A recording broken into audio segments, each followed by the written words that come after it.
Hey, everybody. How you doing tonight? Welcome to the Over-Under on 1252 Sports in Chicago. I'm your host, Harry the Greek, going to be giving you all the lines for this weekend's games. Tell you what, Peter, we had a really good week the past 2 weeks in the playoffs. Yeah, we sure did.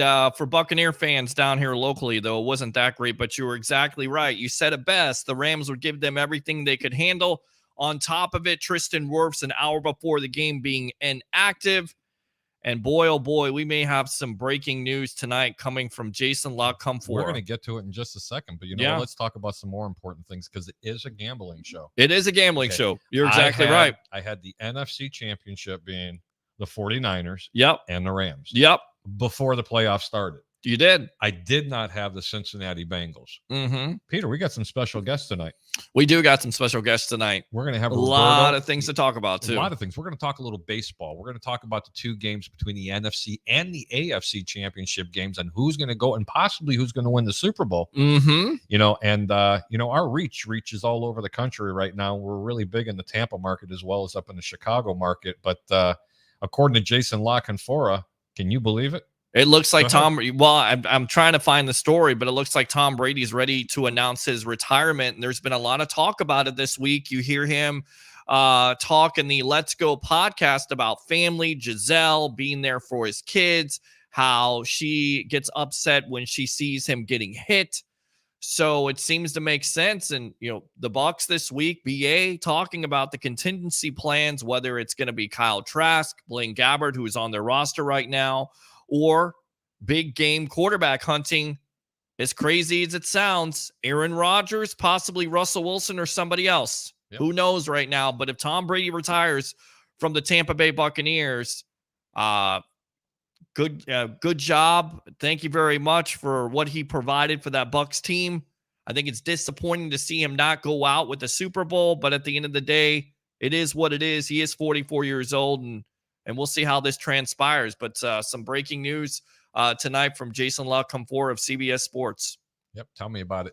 If you have a question or comment for the Greek or Pete right at the bottom of the screen, give us a call at 727-320-5866. That's 727-320-5866. Or go ahead and post a comment. We'll go ahead and read it live on the air. It might even give us a different narrative to talk about. Sure, absolutely. Anyway, we're going to have Roberto Hernandez on here in just about a minute. We're going to be talking about the games this weekend, and we're going to talk about the upcoming season in baseball. I mean, I always love talking to Roberto. I've known him for a while now. He's a great guy. He's got great insight. And you know what? Who's a better guy to talk about the game than a guy that's actually played it for 17 years? 320 plus saves. Yes. He started his career with the Anaheim Angels, but his career really didn't get started until he was traded to the Chicago White Sox. Put it on the board. Yes. Oh, God, stop it, please. I had to do it. And then, of course, Tampa Bay Rays, the Atlanta Braves. I mean, lots of trips around Major League Baseball. I think what I'm interested in talking to Roberto about is how his feelings are this week on the Hall of Fame controversy with Barry Bonds and Roger Clemens not getting in, but David Ortiz getting in. So I want to hear what he has to say. It's always interesting to hear a Major League Baseball player talk about his peers. And yes, play the funk tonight. Oh, yeah. I'm going to have to do it. You know why? Because Roger's asking about it? Nope, has nothing to do about it. No? Because Roger's shoe just said, play that funk. See, I just told you. He just said that. That's the Kyle reason why. Nichols says, hello, Harry and Peter. Hey, Kyle, thanks a lot for tuning in. Ben Cornett, looks like it's time to open door number 2. Yep. Tampa doesn't look like it's going to have a first door to open up this time. We know how we actually know how that is in Chicago, though. Let's be honest. Well, you got Tim Weatherspoon here. This is off. He didn't type in the link, but he said would rather have Russell Wilson than douche Rogers. Roger Shoe says bye Brady. Yes. Roger Shoe says Hawk sucks. Don't ever do that again. That was your impersonation. No, he said Hawk. He's not a White Sox fan. He's a hater. It wasn't my impersonation. My impersonation wasn't that bad. That's okay. It's the fact he's a Cubs fan. Hey, Roger. He needs to be banned now for that. Roger, I know where you live. I'll grab you, bring you to Roberto's house, and let him throw a 95-mile-an-hour beaner upside your head. Please, can you do that? I could. I think he's probably taken too many balls to the head. Kyle Nichols says, well, had Sean Payton stayed, I think Russell would have gone and still might go to New Orleans. Well, that was the big talk also. Byron Leftwich has been requested for an interview for their head coaching job. So we'll see how that works. Without further ado. Yes. I'm going to play this funky music for my boy over here because I know he likes it. Mm-hmm. Of course he does. Introducing Mr. Roberto Hernandez. What's up, guys? Got that funk going on for your brother? What's going on, man? Not much, man. Come on, let's see the head roll. Come on, you got it. I'm the only guy that can get Roberto Hernandez to do it. Roberto, how are you, brother, man? I'm doing good. Feels like you guys should be at an after-hour bar or something. We should be. Yeah, with that funk. This is 12:52 after dark. After dark. Oh, yeah. We don't want to repeat what Fat Mike says. Yeah. Oh, jeez. Can we not? Can we not? No, trust me, it's coming. And Fat Mike stands for F-bomb, Mike. F-bomb Mike? F-bomb Mike, yeah. Roberto, Yo. I'm going to go ahead and ask you a couple of questions before we get going. We're going to go ahead and read some of these comments really quick. Troy Palomalu says, people are saying Giselle will have the last word on whether Brady leaves or stays. You American men are Malakas, us Greeks. We tell our wives, whoa, hold on. Yeah, right. Exactly. This guy right here, he's cruising for a bruising. Honestly, trying to get my ass. I don't think Troy has a wife. Honestly, I don't. I don't think you have a wife, bro. Because if you're thinking like that, it's always about on the sports web and on various shows I've done. Happy wife, happy life. Is that how that goes, Roberto? Oh yeah. Or hang on, because I know your wife's watching. Is that how it really goes, Roberto? Oh yeah, 100%. What's the famous 2 words we tell our spouses? I do. Oh, no. Yes, dear. Hey, Roberto, I think I need a new kitchen. Exactly. Yes, dear. Yes, exactly. Hey, honey, we need to go see Harry at Tires Plus because I need 4 tires. No problem. No problem. Dear. Sure. Yeah. Roger Shoe says Jalen Hurts to the Bucks and Peter's future Russian wife. I love the Russian wives. Love them, man. Boom, Nugo. Love them. Facebook user says, why do y'all think Jameis Winston's next spot is? And that's David Moser. That's a great question. I'm going to ask Roberto. Do you think Jameis Winston plays for New Orleans next year, or do you think someone else picks him up? That's a tough question. I mean, if Sean Payton was still there, most likely, but he's not there. Who knows? He's going to be their best option, to be honest with you, because I think so. Well, I think Right, either Taysom Hill, but now that Peyton's not there anymore, can they build an offense around Taysom Hill? I think they've seen the limitations that he has. Jameis Winston, before he got injured, 13 touchdowns, 3 interceptions, doing a good job. Can he do that for another team? Pittsburgh Steelers seem like a possible spot, and people keep on trying to put him back with the Bucs. I don't know if that's going to happen or not. We'll see. I don't think it's happening here. No, No, I don't see it. Not with now. Arians already had him, so and he upgraded. Sure. In his mind. Right. If Jameis doesn't get hurt, I think the Saints make the playoffs. Mm-hmm. Because they don't lose those without question. Yeah. With that defense almost got him into the playoffs. Yeah, absolutely. That defense paid unbelievable. Ben Cornett says Eberflus sounds like a bad digestive system that the Bear fans will have to stomach for a while. That's not even funny.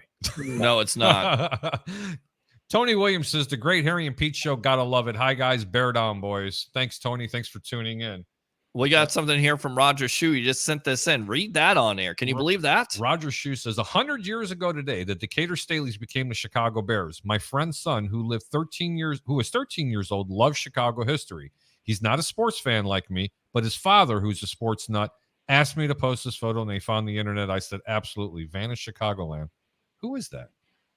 Yeah, I don't know who that is. Vanished Chicagoland. That tweeted it out there. So there you go. Good stuff there, Roger. Thanks a lot for the tweet. Roger, we appreciate it. That would be awesome. Facebook user says, I've seen some earlier where it said Pittsburgh might be looking to trade for Taysom Hill. You know what? I have Pittsburgh earmarked for one of the teams. Gets Aaron Rodgers. Nope. Well, believe it or not, Mitchell Trubisky. Really? Yep. They're really high on him. Okay. Christian, thanks a lot for tuning in, Christian. E-Bear.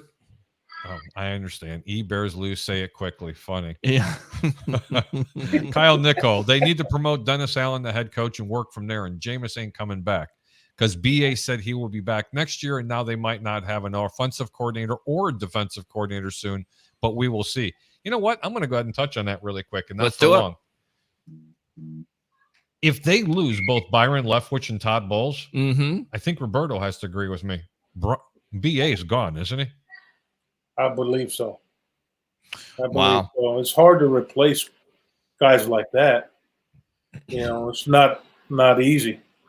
Well, what they're thinking is BA would call the plays as the offensive coordinator, whether Brady's there or not, and then they would hire from within with a guy like Larry Foote, who has played with the Pittsburgh Steelers, linebacker, of course, Arizona Cardinals, had some success. He may be ready to go. And look, at the end of the day, the way that Bucs defense got off the field and was disappointing, not able to get off the field and stop a Cooper Kupp, maybe it is time for a change. And of course, these assistants, you're not going to be able to hold them back if they get a coaching job somewhere. Bowles gets a job with the Raiders or Minnesota, and Byron Leftwich goes to Jacksonville or goes to the Saints. You can't stop that from happening. And even BA talked about it last year. He was happy for his assistants getting those opportunities, and they should get those opportunities. They deserve it. What do you think, Roberto? There's way too many jobs open. Sure. Somebody's going to take a hit. Absolutely. Look at how good Buffalo this year. They, offensively and defensively, they're rumored to lose both their OC and DC. It might happen here. Yeah. You got, what is it, 9 jobs that were available? Yeah. Well, we heard Rich Bisaccia may be the special teams coach. Of course, he being with the Bucs and John Gruden, and also with the Raiders being their head coach. So that's a good get by the Chicago Bears there. So lots of jobs, lots of moving and shaking going on in the offseason as it's starting up. And of course, we've got 2 games pretty important on Sunday, the AFC Championship game and the NFC Championship game. But lots of stuff going on right now, and I think it's just interesting. And what's the coach's name again for the Chicago Bears? Hold on a minute. Eberflus. Hold on. New Chicago Bears head coach. Coach E. Well, it's not going. Hold on. It just got to work. The Bears on Thursday. Okay, hold on. New Chicago Bears head coach, Google. Matt Eberflus. Okay, so there you go. You see, you got the correct pronunciation because I didn't know how to say the guy's name. I'm not going to sit here and lie. I'm not going to Troy Polamalu, King Troy himself says, Bears missed out on Flores, Watson, big time. Christian says, with that said, I can't judge the move yet. Roger Shue, he's got a podcast all about Chicago history. Awesome follow on Twitter and podcast. Kyle, Tampa does need to make Richard Sherman a coach of some sort. I don't agree with that. Facebook user said, Richard Sherman, next defensive coordinator. I don't know who's saying this, but zero chance. I'm not ready to say zero chance because of maybe a cornerback coach or something like that. But I'm not ready to say zero chance of a coach on the staff. He's already coached this staff. Troy says the Buccaneers are big time trouble. They owe millions to Antonio Brown for emotional damages. Any input on that? Roberto's laughing. Any input on Antonio Brown being owed millions for emotional distress? Yeah. Yeah.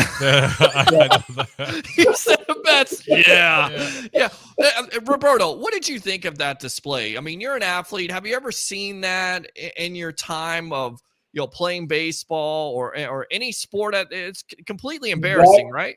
That would never flush in the clubhouse. For damn sure. Yeah. I mean, that's basically throwing in the towel, jumping ship on your teammates. Without question. I can understand if you got something against some grief, some gripe against management for walking out on your teammate. That's a taboo. That's a no-no. In any sport. Mm. Yeah. I'm not amazed by. Breaking news on 1252 Sports Chicago.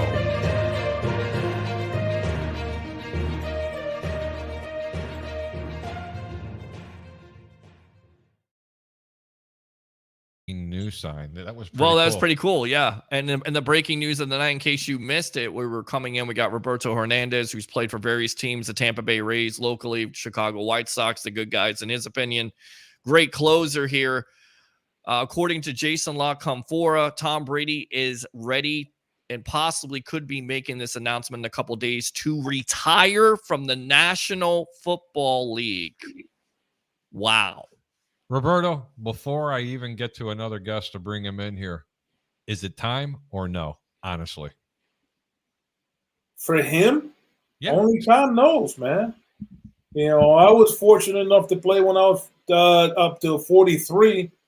But I knew it's, for me, it was like, do I want to continue to do this and travel and have sleepless nights?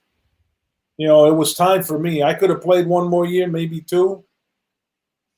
But how hard were you throwing at 43 still?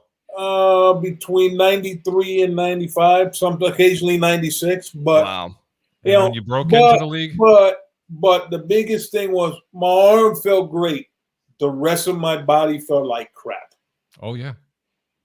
And there's aches and pains, man. When it takes you a good 15 to 20 minutes just to get up from bed because your legs and your back are sore, you start thinking about it. And maybe it's time. In his mind, it's time for him to go. But the season he had this year, it didn't seem like he's ready to go. No, 43 touchdowns and very little interceptions and also success. I still feel like if they had Chris Godwin there, another good wide receiver. You mean Antonio Brown? Yeah, probably. Okay. If they had Antonio Brown and Chris Godwin at that point, and I don't think that's the Bucs' fault. It's just the way it happens. And bad luck. Physically, he probably still thinking, but it maybe it's up here where he's like, mentally, do I want to go through this again? All the turmoil he had to go through. Maybe that scene with Antonio Brown and not having the players there to make a decent run. How many more Super Bowls can you win? He's won 7, isn't it? Yeah, 7. Yep, 6 with the Patriots and 1 with the Tampa Bay Buccaneers. You're exactly right. There's no quarterback's going to reach him. I don't Right. think so. Right. Mahomes, How can Mahomes they? got to win 6 more. Right. Well, you never say never at this point because sports always is changing. But in those Before, 2 let me ask you guys, before Mahomes, mm-hmm. when Green Bay, when Rodgers won his first one, by now, how many you think he would have had? And he's Listen. still stuck in one. That's a great question, but I will tell you this much. Patrick Mahomes won't even see 6 more AFC championship games. That's just my opinion. I mean, parity is prevalent in the NFL, and you also look at the quarterback matchup with Josh Allen and the Buffalo Bills. I mean, they're going to have a stake in that. Who knows what other quarterback will come alive? I mean, Joe Burrow of the Cincinnati Bengals. That team is just a couple of players away. Correct. That's offensive line and Correct. defensive line. Correct. So Yeah. it may be certainly possible that Patrick Mahomes doesn't see that. So what we've seen right now with Tom Brady is amazing. I want to ask you, was that the toughest decision you had to make, is walk away? Because you knew physically you could do it, but mentally you weren't all there. Was that the toughest decision in your life to do? I don't think it was the toughest in my life. I think I want, also, I saw the writing on the wall where it was more being catered to the younger guys that you couldn't, some of the younger guys that, that I played with towards the end of my career were the type of guys that you couldn't tell them that they were doing something wrong because they knew it all. They were that type of guys. If I had the guys like I did when I played in Pittsburgh, and in Cleveland, where they were eager to learn, and put in the work, I think I would have played that next year. But I saw that everything was changing. And I said, I'm glad I came up in the era that I did come up, where young guys were seen and not heard. And you learned a whole lot just by watching and listening. Yeah, tell me about it. He's right. Yeah. Before we get to any more questions, I don't want to be rude. I'm going to take them out of the green room. I'm going to bring them up. Okay. Everybody, hold on to your seats. Put on your seatbelt. Because live and in person is Mr. Fat Mike himself. 1252 Sports. Hey, Fat Mike, welcome. Oh yeah. Where's my porno music? Oh yeah. Play the music. Play the Vin funk. Diesel, baby. The 6 prick. You got all that right. You got it all right. What's going on, guys? How's it going? Les, thanks for having me. I appreciate it. It's all about family. How you doing, Mike? It's all about the family. Get really weird. What do you think you're Vin really Diesel creepy, from fast. the Furious 5, whatever the hell it was? The Furious 5. dude. Fast and the Furious. That's it. He's about 3 inches shorter than I am. Yeah, we got it going now. Oh God. Yeah, Fast 5. If that's the porno you guys like, all right, that's cool. That wasn't a porno. No, it definitely wasn't. The Anyway. Furious 5 there. What is that? I'm sure it Rap was. group I'm from the sure 80s? I'm sure there's a porno copy. Well, probably will I'm sure be there's a porno eventually, copy of it which- somewhere. If you have a question or a comment for the Greek repeat, when I ask Roberto Hernandez a question, Mike, I know you don't want to ask him anything. Dial 727-320-5866. Yes. I'm your host, Harry the Greek. Thanks for tuning into the Over-Under on a Friday night. I'm sure you have other better things to do, like Roberto. I mean, I know he'd rather be cracking one back, sipping back. But you know what? There's nothing to watch on TV. There's no sports. What are you going to watch? Hockey. Listen, he can crack open a beer right now. What are we talking about here? He can do whatever he wants to. I mean, if he's going to throw a 93, 95 mile per hour ball at your head. He can sit there and fart with camera for all we want. It's a go. It's good to go. Yeah. Hold on a sec. So, anyway, Uh-oh. Roberto, got a question for you. You got it. For the people that don't know exactly how you broke into the league, when you were drafted by the Angels, you were a first-round draft pick. Take us through that. How many years were you in the minors before you got the call? 6 long years. 6 long years. Mm. And you turn out to be one of the greatest closers of all time, in my opinion. Right. Okay, I can make that guy blush. Well, numbers don't lie. I mean, the numbers are right there, and I think we're getting a call right Oh, now. we have a call coming in. Stand by. Uh-oh. Thanks for calling the Over-Under. I'm your host, Harry the Greek. What's your name? Where are you calling from? Ed from Palm Harbor. Ed. Mr. Ed. Ed.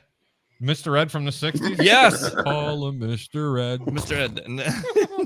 Yeah, we need to get our sound effects. Tell me about it. We need to get you some sound effects. I need to hook you up. I don't need the sound effects. You need the sound effects. Will you shut up? Would you shut up? I don't need any sound Stop effects. trying to steal Oh my stuff. God. Steal your stuff. Yeah, I'll steal my. you. Yeah, steal this. Ed, what's going on, buddy? Hey, I just came on to the show. I logged in and I heard a tail end something about Brady announcing his retirement. No, He hasn't announced it yet. Listen to the story. Not This yet. is breaking news. You know, this is funny. Brady's might announce his retirement, and I got Roberto Hernandez on the phone. He doesn't want to know about Roberto, does he? Well, I think he still Hold wants on. Oh my Hold God, on. it is Roberto. Yeah, no shit. It's Roberto. It's Roberto Hernandez. Yes, he's on What's with up, us. man? Yeah, go ahead, talk to him. That's back when I actually watched the race. Well, see, there you go. Hold on. Roberto, hable español or hable inglés? Cualquiera, either or. Okay, I good. can do both.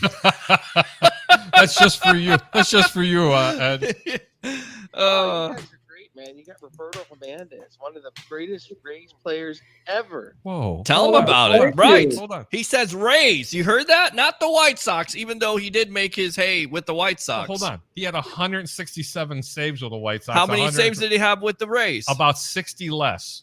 Okay, but he's It's still. all right. I still like him. He sucked as a. I didn't mean that, Roberto. Look, he was when a, the he look, was a Chicago I White understand Sox. where Ed's coming yeah. from here because there weren't any great plays on the Rays besides a Roberto Hernandez. You had Right. Fred McGriff. That's true. Fred Nah, McGriff was good. He was Yeah. all right. Crime dog. Crime Dog, who belongs in the Hall of Fame, by the Yeah, way. he was one of my Yes, favorite he racers. He does. 493 homers. Yeah. Yes. Sheffield. Sheffield wasn't on the Rays. No, Yeah. Oh, maybe That's he was not on right. the other- Yeah, that's he was on the Marlins. the other you're Florida thinking team of. that of. doesn't matter. Yes. The other Florida You know, team that doesn't matter. You know, since you The did reason bring up. why I said Yeah. Sheffield is that I actually painted his driveway. He had a house in St. Pete Mhm. on Falls Point, and I painted his driveway. Oh, And I didn't meet him; he wasn't there, but I painted his driveway. well, you? hopefully you painted it well. I know Roberto's looking for a landscaper. You ready? Hold on, I got a Nah, question. I have a that's not question. Landscaping. I have a legit question. Yeah, Why go are we ahead. painting driveways? Though they do that Why here was in I Florida. painting a driveway? Because No, they do that in Florida. It was a part-time job. But that's You a know, I thing. had to work 2 jobs Yes. because I was a single dad. So Yeah, Yeah. They No, paint I'm and pave not. driveways. I'm not calling you out on what you did for work. I'm not calling you out on that. But that's the first time I've ever heard of that. people Why like are to we paint painting driveways? Why does it matter? Yeah, they do. They stain driveways. They paint them. They do all different kinds of things with them. But we're going on to the next question. Not a question, but Roberto, while I have Ed on the phone, which is pretty cool, and I think Ed would get a kick out of this, there was a particular player that played with Roberto on the Tampa Bay Rays. Uh-huh. And it was Roberto had heard all of these stories. And I'm sure you know which one I want to talk about. Roberto, it has something to do with a little bit of alcohol and where he put it all. Oh, Wade. Wade Boggs. Wade Boggs. Listen to this story, guys. All right, This is let's good. listen. Let's listen to this story. I want to hear this. Yeah, we're on a flight from, I think, from leaving Tampa to California, and Wade's in the back, and he's putting back about 30-something beers. And I heard the rumors in the past that he can drink maybe 2 cases without getting up and going to the bathroom. So I just did walk back, and because he was a few rows behind me, so I made sure I counted almost 2 cases, and SOB never got up to go take a pee. That's not human. That's unheard of. I would have exploded after 12. And he kept popping them back and never went to the bathroom. That's almost hilarious. And then you guys went out to dinner, like a 4-course meal. He had a 4-course meal, had another 12-pack, and didn't flinch to go to the bathroom. And I who was would have thrown up. That Wade, was Wade Boggs. Wade Boggs. this? Oh. Yes, Wade Boggs. So again, Ed, to summarize what the story was of the breaking news of the night, according to Jason La Canfora of CBS Sports, Brady could be announcing his retirement in the next couple of days. He's prepared to announce his retirement, so we'll see what happens. We'll have it right here, either on the sports web. Speculation, or does he actually have a tip? That is Usually when Jason La Canfora states something, yeah. It's there. Where there's smoke, there's Pretty fire. close to some people there in that circle, and it looks like it. And you read those comments the other night, and I wouldn't be surprised. So we'll see. What the Bucks are going to do, man? They don't have a quarterback on their roster that's like ready to go. Well, they got Blaine Kyle Gabbert and Trask, Kyle baby. Trask. There you go. Kyle Trask. Kyle Trash. Come on, Kyle Trask. Come on, man. Trash is a Trask. project player. Trask, not Trash, but yeah, Trask. you're exactly right. Kyle Trask may not be able to come in right away and start. And look, he's second-year quarterback, drafted in the second round. We'll see what happens with this team, but they also may go big quarterback shopping for possibly an Aaron Rodgers, a Russell Wilson, or somebody like that. They don't have the money to spend on him. They will if Brady and Gronk and all these people are off the roster. Gronk's going to retire. They could. And everybody keeps on talking about cap with this Tampa Bay Buccaneer team. They're very cap friendly, and they know how to redo contracts, restructure deals, push the money down the road. And on top of it, the cap is increasing every year. So when people say they're in cap trouble, I don't believe it until I see it. Ed, do you have any questions for Roberto? Because we'll let you use the second call here in a little while. Yeah, what year did you play?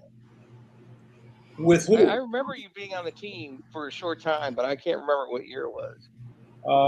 With the Rays, it was the first 3 years, 98 to 2000. Yep. Okay. Yep. That's correct. Yeah. You were a closer, right? Yes, sir. Yep, I remember you. Greatest closer in Rays history. Great, yeah. Man. I don't want to hear what anybody says about Roberto. He was great.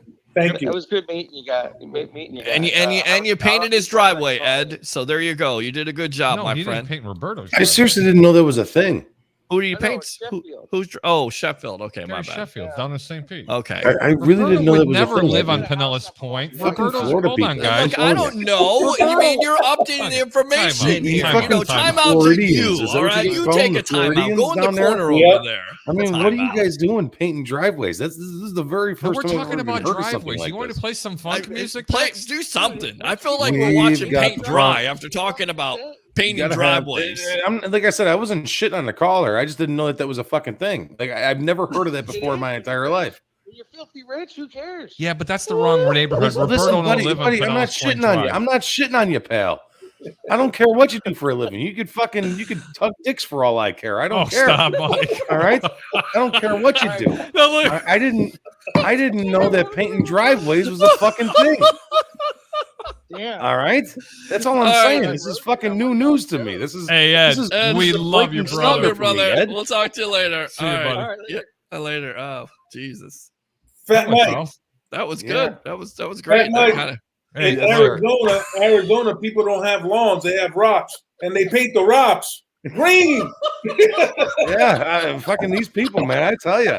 And just for some clarity, my buddy moved out to Colorado a few years back, and he's like, "I'm zero scaping." I was like, "So what? You're shaving your balls?"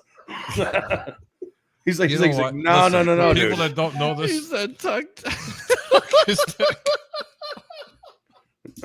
Listen, I'm sorry. You guys brought me on. This is what you get.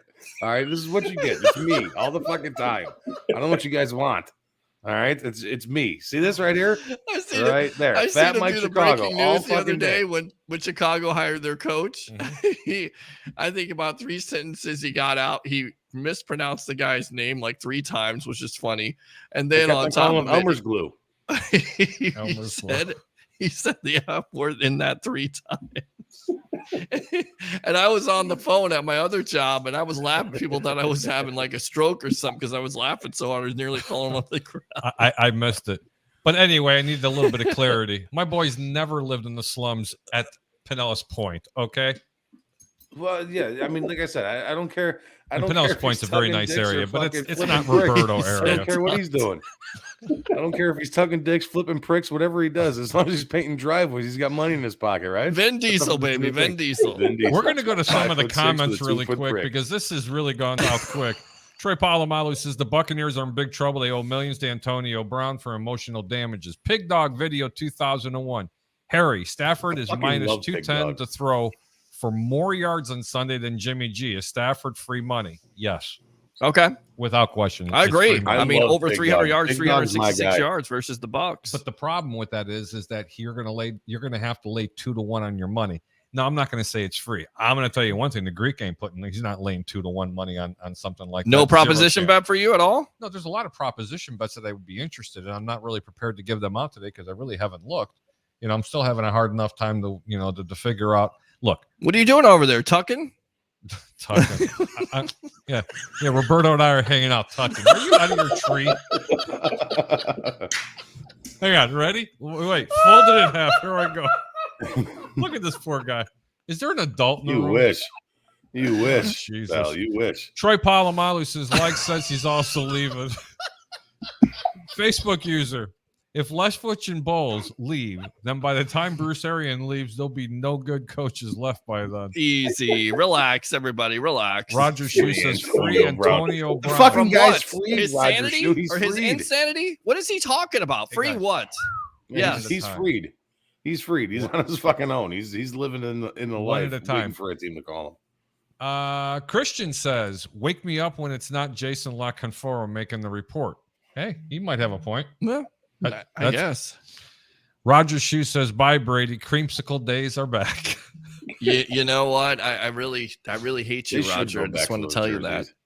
They should. Troy go back to those Polamalu jerseys. says, Big Mike said he wants a Champa Bay shirt. That's a fucking lie. Yeah, I'm gonna send that. I think that is true, Troy. It's probably one of the best statements you ever made. Yeah, you know what? got I do you want one. I do want one where I can full blown video post me taking a dump and wiping my ass with it and fucking posting it Oh online. man, What else do you expect Tampa from a Cub Bay. fan? Anything with more etiquette? No. I didn't think so. He's you know That's what? a one-word Roberto, this answer. guy's a No. South Sider who roots for the Cubs. Is there such a thing? Oh, that's blasphemy. It is. No, Now, no, let me ask you another South question. Sider? Right, baby. What would Ozzy do knowing that Mike is a South Sider? Oh shit. Oh my god. Christian I know, I'm says trouble. JLC's completion percentage lately has been worse than Caleb Haney's in the NFC Championship game in 2010 versus the Packers. Okay. Christian says, I'm thinking TB12 has one more year left in him. No, he's gone. well, we'll see. Roger Shue says, just remember, Ric Flair still has 9 more world championships than Tom Brady. flying. Yes, jet flying, but he also has 10 more losses than Tom Brady. Right. That's true. And for the next comment, I got to play the fun. Play the funk. Play it. Mr. Steven Glasker. I get to see him rolling, you know. What up, fellas? Love the Yeah. show. Steven Glasker, baby. Down in Yeah. Texas, Tampa Bay fan. Steven Glasker. Another one. Texas, Tampa Bay. Oh, yeah.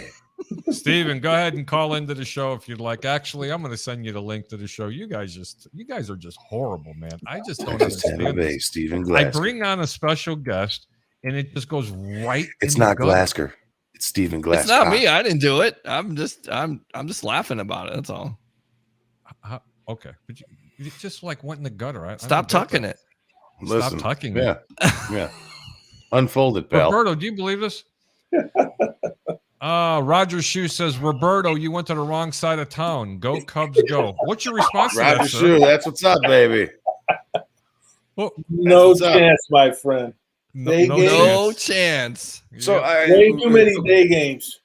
I want to bring up some baseball here. I know that we're in like a chaotic fucking mess that we got going on here because of me, but Roberto, you played for the Sox, you played for a bunch of other teams, Pittsburgh, Tampa Bay Rays, Kansas City Royals. You were all over the place. You were a journeyman in the MLB of the 90s.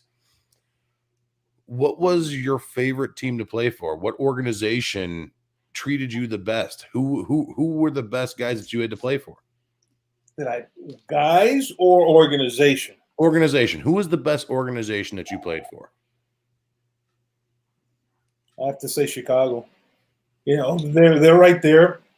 All right, mainly because I played the longest there, and you got to make relationships, you know, and then meet people and then work with them day in, day out. Right. You know, when I went through my blood clot thing, you know, they had the best training staff prepared for that. So, and and guys like Bo Jackson that had hip replacement, you know, went through Herm Schneider and their training staff. And playing with Ozzie and Frank, Joey, Robin, Jack McDowell, Carlton Fish, Tim Raines. I mean, we weren't just teammates. We're almost like families. We bickered back and forth, but once we crossed the line, we had each of us had each back. Right. And that's what's it that stayed true. What was it like to play with Ozzie again, Roberto? Yeah. What was it like to play with Ozzie? Because I can't understand. That guy always talks like he's got a mouthful of marbles. But the one thing about Ozzie is that he had your back, and he would always, if he liked you, he would always protect you. But if he didn't like you, you on an island, and Ozzie had some clout. Ozzie had a lot of clout. Even when he was a player. Even when he was a player, man, he was a team captain, and he would protect the young guys and teach them the ropes. So, Roberto, a couple of years back, there was some shit here in Chicago here, and I'm gonna phrase. I'm gonna plug in let me plug in my computer because it's gonna die. Yeah, for sure. And the one thing I want to bring up to Roberto here is what it was like working with Cooper, Don Cooper. I had Cooper in the minor leagues. Right, and a couple of years back, there was a shitstorm here with Cooper that would happen with Michael Kopech, and he talked about his mental health and stuff like that. Kind of weighed on. A fan of Cooper, I can tell you that. And I want to ask you, what was your interaction with Don Cooper? Because he was here for a long time here with the Chicago White Sox. What was your interaction with Cooper? With me, since I was in the big leagues, we got along great. Cooper was in charge of the minor leagues. I'm telling you, when I was with him when he was in the minor leagues, he was one of the best coordinators. He knew his stuff, and he still, even in the big leagues, he knew his stuff. Okay. Once I left, I wasn't privy to all what was going on there. Mm-hmm. But, let me tell you this. Getting to the big leagues is somewhat easy. Hardest thing is staying. And mentally, you have to be tough because you got guys coming after your job. Right. And if you don't do your job or if you can't deal with failure, you're screwed. You have to learn how to deal with failure in the big show. And then I saw that happen to Alex Hernandez. Wow. Jeez, I haven't heard that name in years. Great pitcher. But it happened to him. Okay. It happened to him in the big leagues, and he got sent down. Right. It happened to me, but it happened to me in the minor leagues, and I had to learn how to deal with my struggles. So you have to. It's better to deal with your struggles early and get over them. Before you get to the big league. Right. That call that you got, Roberto, when you finally broke the big leagues, when you finally broke the big league roster, what was that like for you being a young player, getting your cutting edge, cutting your teeth, and moving into the MLB? That had to be absolutely unbelievable for you. I cried because prior Tell them the story because I know the story. This is a really good story. Let us know what it was like. I mean, tell them where you were at, the whole 9 yards. 1991, we're going to spring training, and it's a cool spring morning. It's like in the 50s, and I'm having trouble feeling my fingers. And I tell the pitching coach at that time, which was Sammy Ellis, and Dave LaRoche was our bullpen guy. I said, guys, I can't feel my fingers. I don't know what's going on. And he said, shit, Roberto, you better get used to that shit. Because when we get to Chicago, it's going to be in the 30s. I pay no mind to it. And then, you know, everything went along, and then it started warming up, and then, you know, come into the, you know, close to leaving camp, I get sent to AAA, which I knew was going to happen. You know, they had way too many guys on the roster, you know, that they couldn't cut or they wanted to test. So I get to Vancouver, and I have hardly any circulation or no feeling in my thumb and my two fingers, my middle finger and my pointer finger. And I pitch, and I wind up pitching with it. You know, I was 5-0. You know, and then pitching in Edmonton, my thumb turns purple. Ooh, and God. I can't feel my middle finger and my, you know. So I walked off the mound. You know, and that was the only loss I had. You know, got back to Vancouver. You know, went to a doctor, and the doctor sent me to University of British Columbia Medical Center and talked to a cardiovascular surgeon, and she said, "It sounds like you have a blood clot." And I'm like, when she said blood clot, all that came in my mind was J.R. Richard. You know, pitching on the mound and having a freaking stroke because of blood clot. Right. Yeah, exactly. I'm like, and then she told me, you know, what saved me was pitching in the cold. Because if I would have been in a warm weather climate, blood clot tends to travel like Tampa Bay. Yeah, tends to travel in the heat. So it would have eventually went into my heart. Right. See, Tampa Bay would have killed you at that point. Yeah. See, exactly. So I want it to be known and on record that Tampa Bay would have killed Roberto Hernandez. Well, my thing was that, you know, our next trip that we were making, the next trip from Vancouver, we were going to Tucson, Phoenix, and Las Vegas. Ooh, boy. Yeah. Yes. You know what? But you didn't really tell them the story when you actually got called up. Yeah. Well, you made your first start against the. What was it like? Really go through the dramatics of that call up. My call up was that I got called up the same day that Bo Jackson made his return. Yep. From hip surgery. Right. And we're playing Kansas City. So I walk into the clubhouse, and there's about damn near 150 reporters. I'm like, what the fuck's going on here? And it felt like you were in it, you know, it was like a playoff thing. No, but because all the attention was on Bo Jackson, right? And I remember Dick Schaap. Dick Schaap was there to interview Bo, and everything was about Bo's return. I'm like, and we're playing Kansas City. And it's a Thursday night game on ESPN, the only game in town at 8:00. So I go out there, and I'm throwing a no-hitter through 6. And Carlton Fisk tries to drag bunt, and he bunted the ball, bad angle and all. It went from the bat to his eye. Oh, Jesus. So he had a swollen eye, and they took him out. Very first batter I faced in the top of the 7th hits a double, and it wasn't George Brett. It wasn't Kevin Seitzer. It wasn't Danny Tartable. It was Bill Pecota. So the Pecota projections.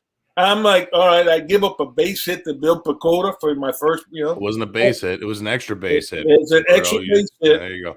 Yeah. I didn't mean to shit on you there. I'm sorry. No, I mean, you know, when you're losing a no-no as a rookie on your debut, you know, right. I'm like, it was either Gibson or freaking George Brett, but it was neither. You know, but that was in my mind. But, you know, I wind up pitching 7 innings. I won my game. Then after the game, this same 150 reporters that was in Bo Jackson's locker were in mine. Yep. After the game. That's fucking awesome. It was you know, and it was most memorable to this day. It's like my highlight of my career. Roberto, That's fucking question. Who was the best Chicago pitcher you were around on the starting rotation? That's not a fair question to say in the bullpen because honestly, look, that's not I a was fair always question a 'cause you fan never of played Bobby with the Cubs Thigpen. either. Because Red I Sutcliffe played- was the man. I played with Bobby Thigpen down here in Florida when after you retired, just in some pickup games we used to have here in Clearwater. Sure. And the guy could throw still. Okay, but he didn't have near the velocity that he had when he was in Chicago. So other than a bullpen pitcher being yourself, who was the best starting pitcher you were around in a White Sox uniform? I mean, it's hands down Jack McDowell. But nothing personal. The Blue Jays owned him like a Yeah, redheaded well, I stepchild. mean, I know. I mean, but there's always one team for each pitcher. Yeah, they beat him like a fucking snare drum. Yeah, I know. And they beat him and they beat Alex, and I'm like, if we can just sneak one, but it was, that Jack had balls of steel. Yes, he did. That skinny SOB will go out there. If he gives up 5 runs in the first 2 innings, and then all of a sudden you look up, damn, it's the 8th inning and he's still in there, but he gave up the 5 runs in the first 2. Didn't give up anything else. I've seen him win games 8-6 where he give up 6 runs in the first 3 innings and he battles and he doesn't, and then he winds up throwing complete games. Man, how the hell do you do that? Right. Normal people just they just throw in the towel, but he doesn't. So The best game I've ever saw from him in Milwaukee. This is when I'm doing my rehab. First pitch of the game, Paul Molitor deposited in the left field bleacher. First pitch of the game. Paul Molitor, yeah, no shit. Then the SOB retires the next 27 batters in a row. Good Lord. Jesus. I'm like, Yeah. how do you do this shit? Shit. First pitch of the games is a round It's a trip. yaya. It's a yaya, Yeah. baby. The next 27 batters are out. That's nuts. Jesus. So he threw a 1-hitter, 1 run. Yeah, a perfect game after that homer. No Nobody shit. reached base. That's nuts.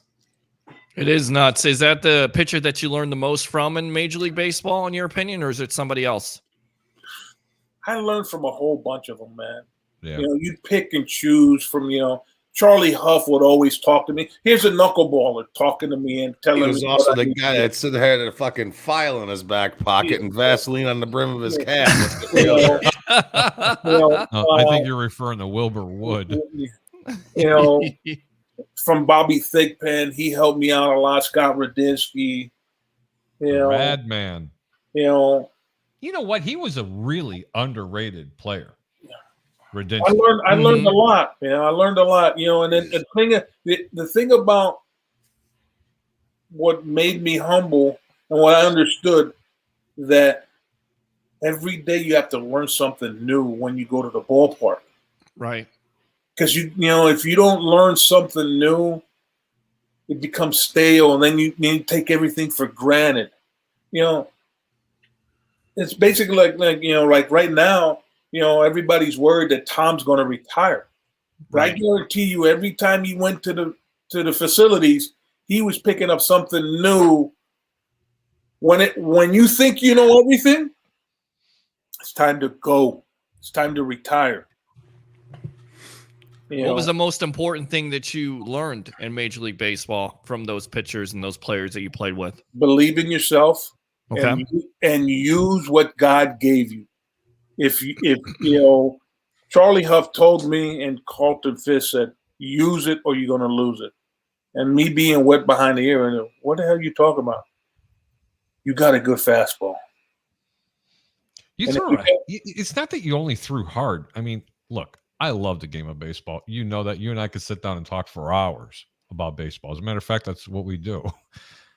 But you threw such a heavy ball, man. I mean, it was like Mariano Rivera was known, to break bats because the cutter always came in. And he used to hit that one sweet spot of the bat when you swing. Yeah. When you swung the bat, it would break the bat. But man, the way Roberto pitched, it seems like he had more batters beating the ball into the ground. He had torque. He had torque on those pitches. I mean, it's just I don't know what it was. How did you take care? Such a thing as a heavy ball, right? But it looked like he was throwing a softball out there, and you just couldn't hit it. Roberto, you had a consistent career with throwing 95, 96, and upwards of 100 miles an hour. How did you take care of yourself so your arm was able to do that for so long? I played in Major League Baseball. I played a lot of long toss. I did my exercises, and I did not do a lot of heavy lifting during the season. Okay. Guys work out. But I did this, what the training staff and the weight, the strength and conditioning coach said in the big league said, do what you do best and be consistent. If you like the ice after the game or work out after the game, do it. If you like to work out before the game, do it. But be consistent. And I love to play long toss, to keep my arms, that was my lifting, basically during the summer. Now in the spring and the off season, I would go into the gym and, not bulk up, but, get ready and do my heavier lifting, with the legs and the upper body. But once the season started, the only lifting I did was that baseball to make sure that I was ready. Because I wanted, if I had the chance to save opportunities of 80 games, I wanted to be counted to be on those 80 games. I wanted to be there. I look at games now, and sometimes I'm like, I wonder, how would I survive, in this day and age of baseball when you got starters that are only going 5 innings or 4 innings and they think it's a great job. No, we weren't brought up in that mentality. We were brought up that the starters, you had your starters, your setup man, and your closer. And closers, if back when I pitched, if we had 8 games in a row to save, there was not one closer would say, I need a day. I'll take the day off when we're not, the game's not close. Mm-hmm.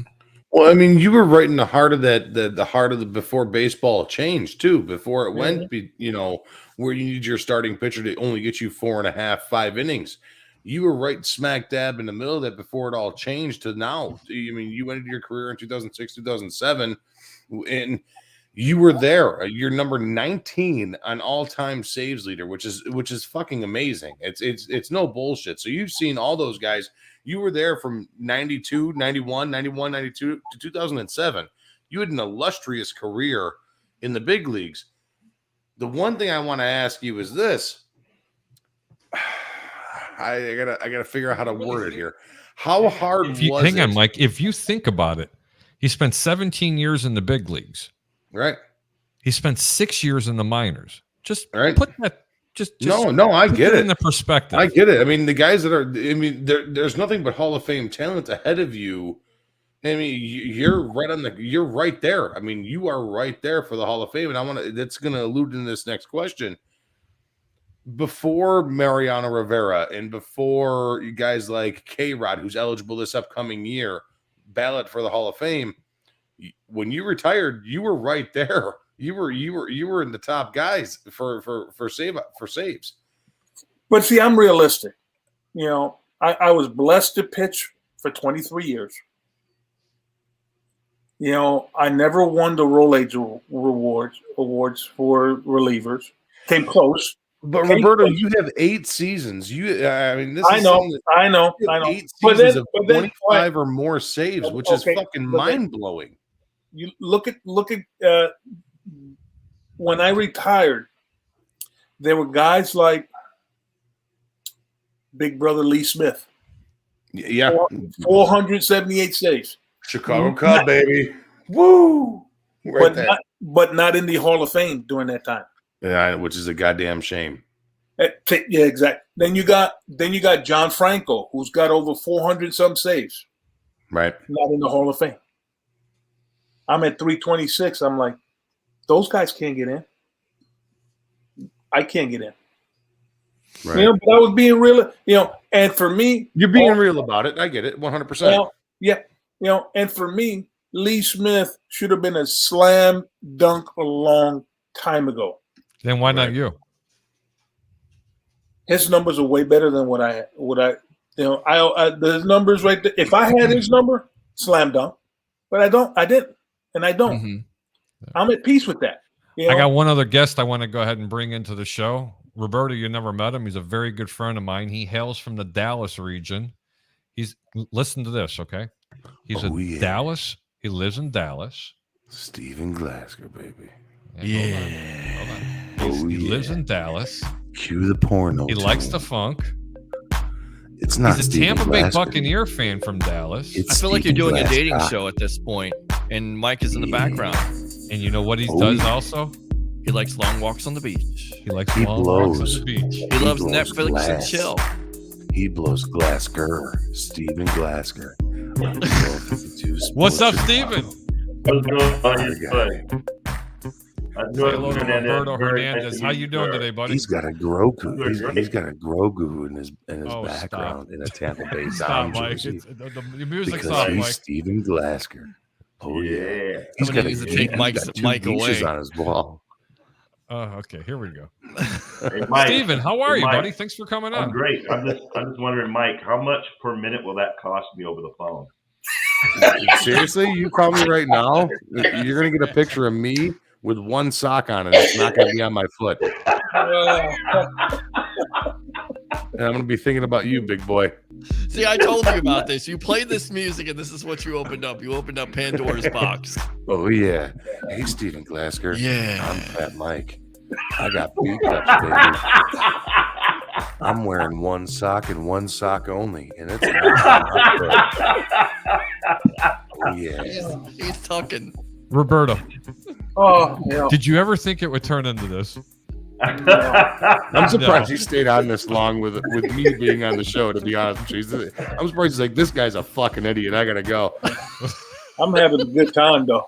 This guy's an idiot. This is exactly what it's about. It's a good time. Steven, what's going on, Yes. buddy? I'm sorry to tell you, but that thing sitting behind you where it says TB12 Yeah. in about 24 hours. Yeah. I gotta read the rest of this report. And of course, if you guys are just tuning in here to the over under on 1252 Chicago Sports, Jason La Canfora of CBS Sports Tonight had this to say. Several sources who are within Brady's inner circle anticipate that he will most likely reveal his future plans in the coming days. Brady is a historian of the game. He understands what it takes for players and teams to reach this point in the season and would not want to upstage the game itself in any way. Making an announcement the week leading up to the Super Bowl would not be his style, and waiting until after the Super Bowl with the scouting combine just weeks away might begin to cut into the Buccaneers' ability to pivot as an organization and readjust their plans for 2022. If it was now to not include arguably the greatest football player who ever lived. Right there, the report is that Tom Brady here in the next couple of days, I'm thinking maybe tomorrow, could announce his retirement, and that would send not only shockwaves in the Tampa Bay area, but around the NFL. entire National Football League. It would Yeah. send shockwaves across every sport. Yeah, Yeah. absolutely. Yeah, it's I was hopeful. Do you notice Roberto's dancing for us? Let's get the Yeah. fun going. Get the one going. There you go. Roberto did There it. you go, Roberto. Come on. Roberto's making out with the camera. Oh, man. Yeah. Baby making music on 1252 Chicago. From that show we got, Roberto. Show him. They Show just him, jealous, Roberto. man. They just jealous. Yeah. See what happens when white people try to dance? You see what happens when When white people start to dance? What's that supposed to mean? Yeah, what's that Why'd you supposed to gotta mean? go there like that, huh? Why'd you gotta do that? Huh? You had to take it there, didn't you? It's not my fault. You weren't It's not born my with fault. rhythm. It's not my fault. It's not my fault. He don't know nothing about that. Oh, yeah, you should. Mystical. How could you not? Listen, Steven Glasgow is the straightest black man I ever met in my life. Just How do ask I him. know Mystical and he doesn't? He knows Mystical. The only thing he knows mystical is mystic. You're Mystic. Hey, Roberto, just real quick, just to let you know, and he's right, I am the straightest black man he's ever met. But just to let you know, you look amazing, bro. You look fantastic. As I've told Harry before, black don't crack. Thank you. Absolutely. Matter of fact, Roberto, I took Steven when he was down here for the playoff game against the Rams. Was it the Rams? No, it was the Eagles. It was the Eagles The game. Eagles game. Yeah, that's when they won. Oh, he just got his device just disconnected. Yeah, Well, I took him down to the Deck Bar and Grill over there in Isla. Okay. And when he flew in, he came in with his lovely girlfriend, and we had a really, really good time. Food was awesome. Absolutely awesome. You've been there before. Oh, yeah.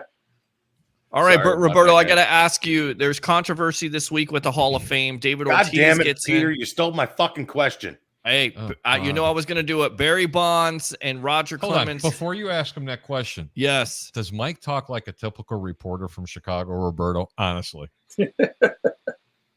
What does that even mean? What? Because I swear or what? God damn it, Peter. Right. You stole my thunder. So, Roberto, what did you think about that? David Ortiz and the Hall of Fame, Barry Bonds, Roger Clemens not in. And what do you think about the whole steroid era with the players being included or not included in the Hall of Fame? Number one, I was happy to see Poppy get in there. You know, I love the biggest difference between Poppy and Roger and Barry. Poppy would talk to the media, more personable. And this is where something's going to have to change with the voters. Okay. Or people that vote. Expound.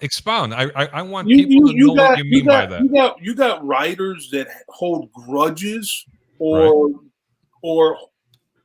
that they think that their vote is they hold those guys' lives in their own hand. And some of these guys that are voting now didn't see Clemens or didn't see Barry. I played with Barry in '97 before the allegations, before he got big. He was in three or four-time MVP. Clemens was four-time Cy Young winner. These guys were Hall of Famers prior than those days. Well, Roberto, the thing I want to expand on this. Okay, Roger Clemens won a Cy Young with every single team that he was with: the Yankees, the Astros, the Blue Jays, and the Red Sox. I think he won back-to-back in Toronto. He did. He was unbelievable in Toronto. Yeah. All right. The thing that blows my mind though is this. Okay, like you just said, you expanded on the voters who on the BBWAA, Baseball Writers Association of America. There are young guys, but most of them are fucking ancient. Yeah. I mean, they're ancient. All right, and they hold these grudges against these guys, against like somebody like Barry Bonds, Roger Clemens, guy. But the question I want to ask: how big is David Ortiz getting inducted into the Hall of Fame? How much of a step is this since he came out and said, "Yes, I took steroids"? How big of a step forward is that for guys that are underneath the scrutiny of being steroid users to get into the Hall of Fame? How big is that for those players like Bonds, McGuire, even though I think McGuire is a fucking turd sandwich, but Sosa, guys along that line? How big is that for Poppy to get in as a known and admitted steroid user for those guys to get into the Hall of Fame? It's a big step. With Barry and Roger, they're going to have to deal now with the Veterans Committee. Mm-hmm. Right. I don't know if it's going to get any easier to get in, because that's a very, very private club there for them to where, they hold, they've held out Pete Rose, number one. Betting on baseball is a little bit different. But what Pete Rose did, yes, on the field, Yep. Mm-hmm. regardless if he bet as a manager That son bitch belongs in that Hall of Fame. Agree. Listen, I think, and I'll tell you another thing, 100%. guys. It's Can I interject here real quick? yes. Okay. Now I'm getting giddy like Everybody a in this schoolgirl because I panel love baseball. knows that I've known Pete probably for, I don't know, a little over 30 years. I think I've talked to you about this a little bit, Roberto. I've been to Atlantic City, Vegas, Foxwoods, Mississippi, been all over the place. He used to sit at my table at the track all the time. We had a VIP room in there. And I'm not going to get into the logistics of him not being in baseball. I have his transcripts that were given to me years ago, and then I'll never get rid of them. It's a memento, Roberto, almost like the baseball that you gave me. You know, I mean, there's certain things that I will always cherish. But I have his transcripts from his court proceedings. He was one of the best players ever to suit up in this game. And Definitely. I can honestly tell you this, and I've told him, I'm on the fence when it comes to saying whether he should be in or not, because there is a big, big sign in the dugout, and it says it when you're coming up into that dugout. What rule number is it, Roberto? 21. You got it. Yeah. Well, and here's the thing.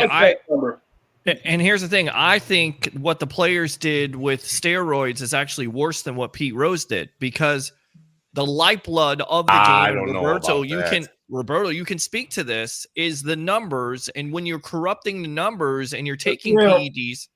Let me, he's correct in the sense, say you're a pitcher and you are facing a lineup that has a couple of guys that are using, and you're natural, and they're banging your brains in, and all of a sudden, a couple of days later, you get a pink slip and you get released because you couldn't get those cheaters out.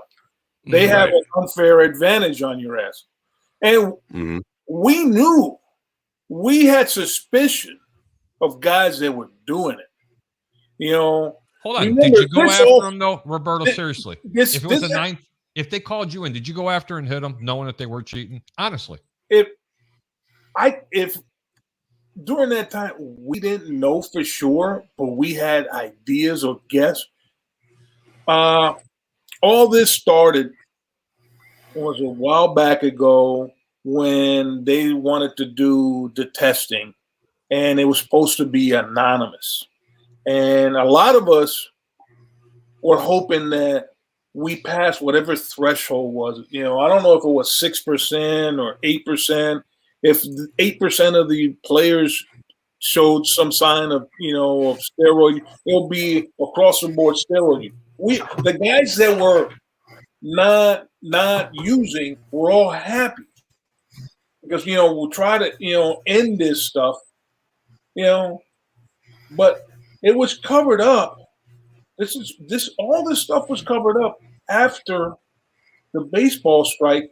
Remember, we in '94 we missed there was no World Series in '94, and in '95 we started late. But what happened after that? Can anybody answer me? What happened after that? Players got bigger. Players got fucking huge, and they started playing, and they started hitting the long ball. I mean, but Roberto, it wasn't fair to pitchers. Ratings went down. It saved baseball. It really did. It saved baseball. What happened was the McGuire and Sosa show that revitalized baseball. So everybody put a blind eye to it, and all of a sudden, up until somebody got busted, So then who's to blame here, Roberto? This is the hardest question I'm your friend's going to ask you. So who's to blame here? The player? Or is it Major League Baseball for turning the blind eye? Commissioner. Major League Baseball knew everything what was going on. Yeah. Okay, good. Now while I got you on the roll, I want to switch things back into Tampa real quick. What's going on with Stu Sternberg? Goddamn Tampa. I have no clue, man. He's either smoking crack, because there's no way that players, his players want to live in two separate cities No. and then pay two separate taxes and also Right. learn another language. There's no way that's happening. You either all in or all out. Yep. That's it. That's it. And you look at the history of Major League Baseball, they have used the Tampa St. Pete area as their bargaining tool, if you will. They did it with the White Sox in order to get them a new stadium in San '87. Francisco did it also. Right. San Francisco, the Mariners were talking about it. They passed up on the Tampa Bay area for the Florida Marlins and the Colorado Rockies. And of course, baseball didn't come here until '98. And the reason why is because George Steinbrenner in the early '80s said, look, do not build this stadium in St. Pete. It will not work. And consequently, it's not working. But the perfect It wouldn't storm. work if it was in Tampa, Ybor City, at And you Derby know Lane, why? Because You know there's why? too Well, many let's get real transients. here. But you the have- reason why Tampa Bay Stadium was built, because at the time Reinsdorf was thinking about relocating the White Sox That's to a not different true. City. That's not It is true. That true. wasn't. That That's stadium was That's already true. built. Yes. That stadium was already built. It was already built. It was a ploy for Reinsdorf to get the city of Chicago to dupe him into going ahead and building another stadium. That's why it happened, Mike, and that's what a lot of people don't remember because I was back and forth till then. Correct. Look, the people at Derby Lane, which is a huge facility here in St. Pete, for the people up in Chicago, Derby Lane is a dog track. Mm-hmm. Not to be confused with a horse track. It's a parimutuel facility for greyhounds, and it sits on hundreds of acres of land, and it's in prime location. It's dead in between St. Pete and Tampa Bay. It sits right on one of the bridges called the Gandy Bridge. It is so big, they could have built a stadium there. Roberto, yes or no? Yes. They could have not only built a stadium, they could have built a hotel. They could have built a casino. They have a parking lot for 500,000 people if they wanted to. And I'm exaggerating a little bit. But they never wanted to sell it back then. But when they did, and I know for a fact, because I know the owners from Derby Lane, there was a negotiation. And they were willing to let it go for lesser money. Mm-hmm. And the organization said, Well, that's it. But that's what it's all about. And people see through that. It's like Groundhog Day in the Tampa Bay area. Roberto, you can even talk about this. Remember, the Bucks had Hugh Culverhouse. He was a cheap guy, right? You get Stu Sternberg. I'm not saying he was that cheap, but when you tell a fan base every year, look, if you don't win, if you don't come out and support my product, we're not going to sign fan favorites. And you continue year after year to get rid of fan favorites. Even if you're competitive, at the end of the day, that is going to draw fans away. And you're telling... Roberto has something. Roberto, go for it. In my contract, I signed a 4-year deal here with the Rays with an option. Can you disclose it? Yeah, it was $28 million. Right. The deal was Roberto, they came up to me. They came up to me and asked me to defer some money. And I said, fine, I can defer money, but let me think about it. And then, this was after year 3, this is during year 3.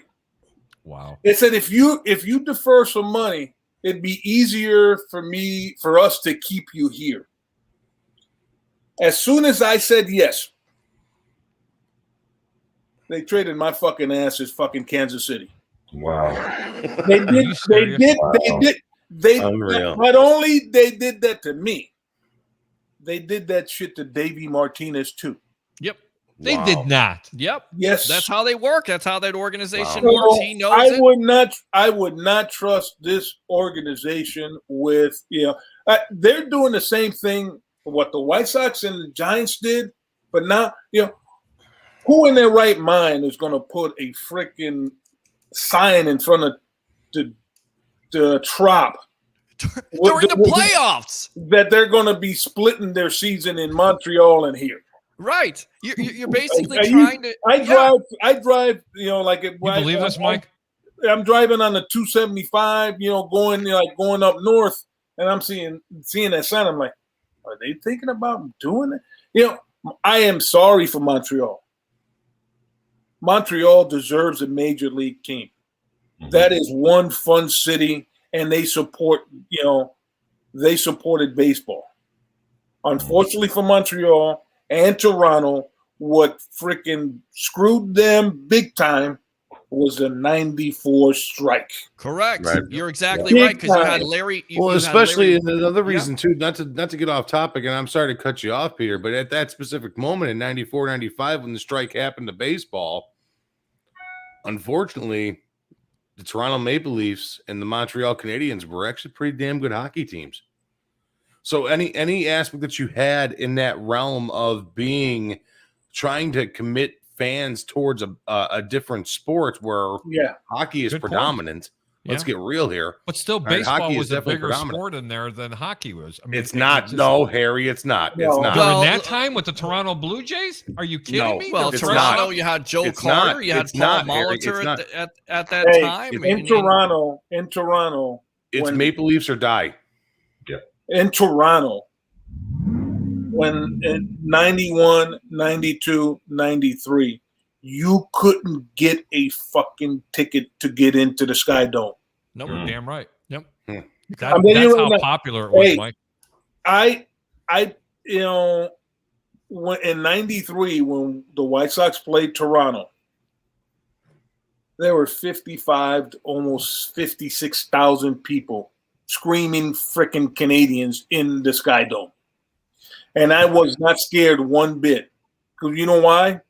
The week before we played in Cleveland, which was the last 3 games or 4 games that they had in Cleveland in that old stadium, which was Cleveland Municipal Stadium, we were pitching in front of 77 to 78,000 people, and that's like the biggest crowd I ever been a part of. I'm like, holy shit! They were talking about roping off people in the outfield. Yeah. Are you Doing those serious? games. Yes, Cleveland at that point. Cleveland and Chicago were in a tight race. I mean, one of the tightest Yeah, that's races in baseball.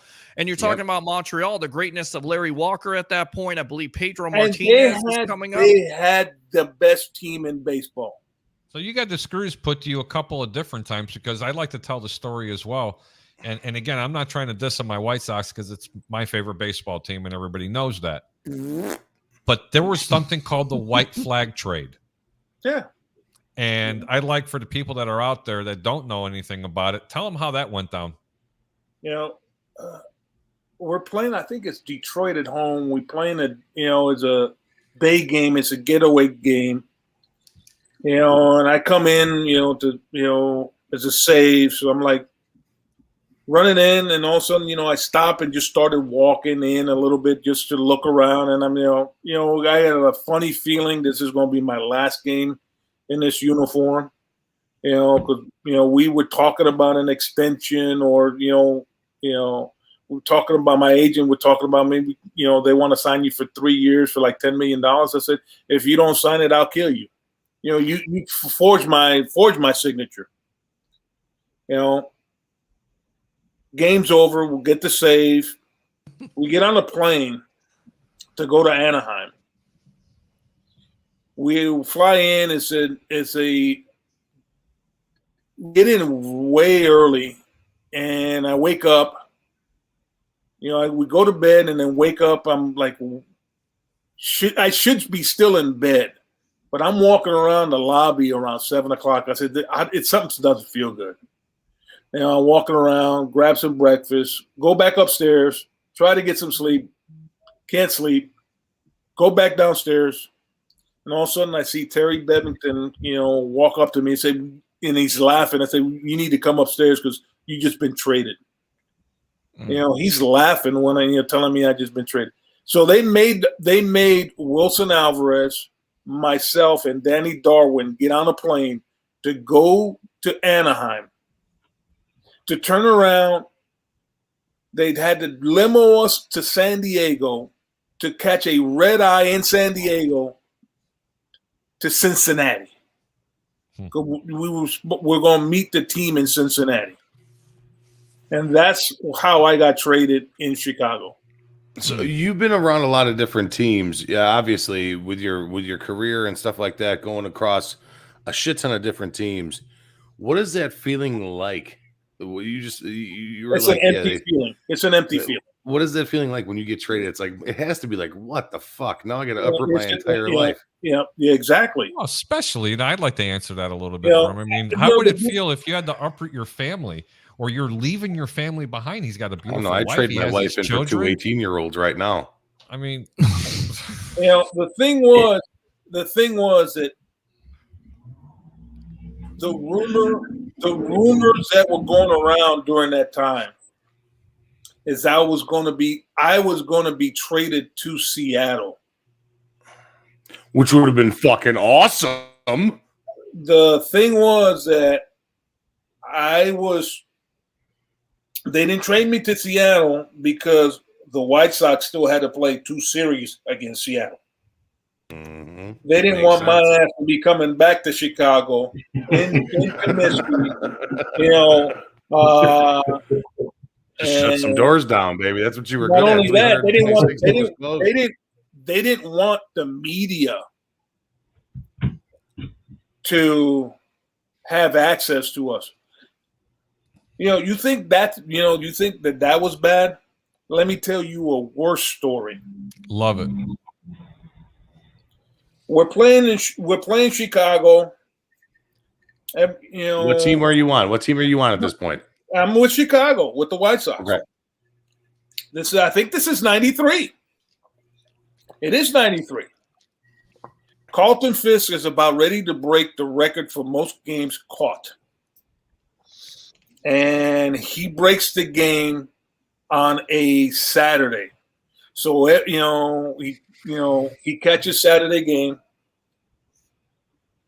And everybody's in the clubhouse trashed. I mean, we're celebrating, drinking, and we tell the wives to go home. We're going to be hanging out here for an hour and a half or a couple Got hours. some strippers in, some titties, some blows, some No. booze. You do your thing. No, it wasn't like that. You know, we'll get to that other story in a minute. Well, we got a Sunday day game. It's a Sunday getaway day game. We head into Cleveland. Worst place ever. At that time, yes. We get to Cleveland. We come in Monday. We got a Monday, Tuesday, Wednesday series. So I go to the ballpark early. I was young, wanted to make sure that I get there early, get my work done. And I walk in there, the visiting clubhouse guy is crying like a little girl in the corner. And I see some of the coaches in the corners, with their head down, and everybody's like somber, like somebody like the president got shot. And I asked, I said, what the hell's going on here? And then they started pointing at a corner, of the locker room. Each player, veteran player has his own locker, no matter where they go. They pick out a locker. So I turn around and I see 2 empty lockers. I said, what the hell's going on here? Who was it? It was Carlton Fisk's locker. They made Carlton Fisk fly to Cleveland after he caught the record-breaking set of catches in games caught, fly to Cleveland to release him. They released him in Cleveland. Unreal. I got a story about Carlton Fisk. There's a thing in Lockport here where I grew up in Lockport, Illinois, just south of Chicago here. Carlton Fisk is a resident of Lockport, and he was a big commodity through Lockport baseball and Homer baseball and stuff like that. When I was a kid, there's a thing called Canal Days. All right, it's like the town fucking parade. They throw candy and shit like that, yada yada yada. Well, Carlton Fisk pulled up, and I didn't know. Unbeknownst to me, I was a kid. I was 8, 9, 10 years old, whatever I was. We were sitting right next to the mayor of Lockport at the time, and he pulled up on a Harley. Oh, yeah. All right, and says hello to the mayor, and I knew who it was. And at the time, I've always been a big Boston Red Sox fan. Outside of the Cubs, the Red Sox are my second favorite team. I love the Red Sox. And I was wearing the Red Sox cap where it's red on the top, blue bill, blue and white B on the front. You know what I mean? You know what I'm talking about. Yeah. And I asked him, I was like, holy shit, that's Carlton Fisk. I was like, can you sign my hat? Can you sign my hat? He looked at me. He's like, I don't think so, kid. I'm better than that. Oh, Wow. Word for word, verbatim. I was like, Carlton Fisk is now my least favorite player ever. And from that moment, I was hoping that he would have hit a banana peel on his motorcycle and did like a fucking Mr. Magoo out into the canal. I'll tell you another one that had a propensity for not liking the signed autographs, believe it or not, was Pete Rose, unless he was getting paid for them. Yeah. And that doesn't make him a bad guy. Of course, You know? Pete wanted to get paid. You know, Hey, I'm going Harry, to, yes, sir. I'm glad you brought it back to that because I want to come kind of full circle. And I want to apologize. I don't know what happened to my internet earlier. I was trying to answer a question you asked. It's happening again, but go ahead. Oh, you're good. You're NFL and it's NFL and NBA, but I'm sorry, not MLB. Sorry, it's MLB, but I want to tie them together. You asked me about Brady. I know when we talked before, I had mentioned that I think he's going to come back for one more year. Part of me still. And he's He's gone. gone. He's He's gone. gone. He's What is this, gone. amateur hour here? All right. gone. Speaking of one of your teammates, Fred McGriff. To me, he should absolutely be in at this point. No doubt. 493 home runs, and this is why I've always kind of talked against the steroid users in the steroid era, because to me the biggest cop out is Look who just got in. right. Look who just got in. Right. You think Tony Oliva should have gotten it? He should have been in a long time ago. Tony Oliva. Well, in your opinion, why hasn't Fred McGriff gotten the love from the Hall of Fame voters? And I have no clue. okay, I have no clue. There's another guy on that list also. The second baseman. I got two reasons. There's a second baseman that has the most home runs and most RBIs, and he's not liked. He's not liked by the reporters. mm-hmm. Who is he? I have Roberto two Hernandez? questions for you. Jeff Kent. Jeff Fucking Kent. A, baby. I've been preaching for Jeff Kent for a Jeff decade. Kent That fucking guy should be in the Hall of belongs Fame. in that Hall of Fame. And Roberto, I have a question for you. Yes, And shoot. you don't have to answer it. Has your name ever come up for a possibility to even think about getting into the Hall of Fame? No. Have you ever been nominated? Nothing. No. And that's bullshit. That's No. bullshit. You're That's top bullshit. 20. It's top 20. I know. That's I bullshit. don't And that's the 326 amazing thing, because your position as being a closer is so specialized these days and so specialized back then.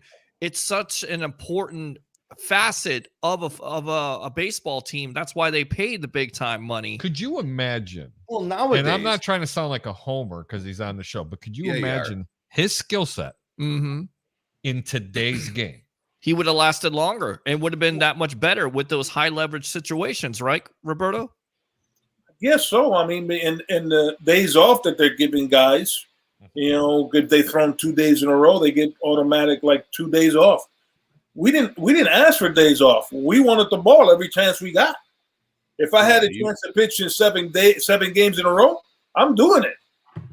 Well, yeah, you I weren't no think bitch. you You do. weren't no bitch back in the day, Nope. in the early '90s and shit like that. You can't be like that, or your ass Nope. is off the fucking squad Or real quick. You get replaced. Exactly. That's exactly what I was trying to say. In the '90s and in that steroid era, guys, there were guys that were getting fucking bumped immediately. If they sucked balls against steroid hitters, they were gone the next day, plain and Yes. simple. Which is sad to say. Which is really sad to say. Now, Roberto, I do have a question for you. Everybody talks about the tenacity and about the mindset that you have to have as a closer.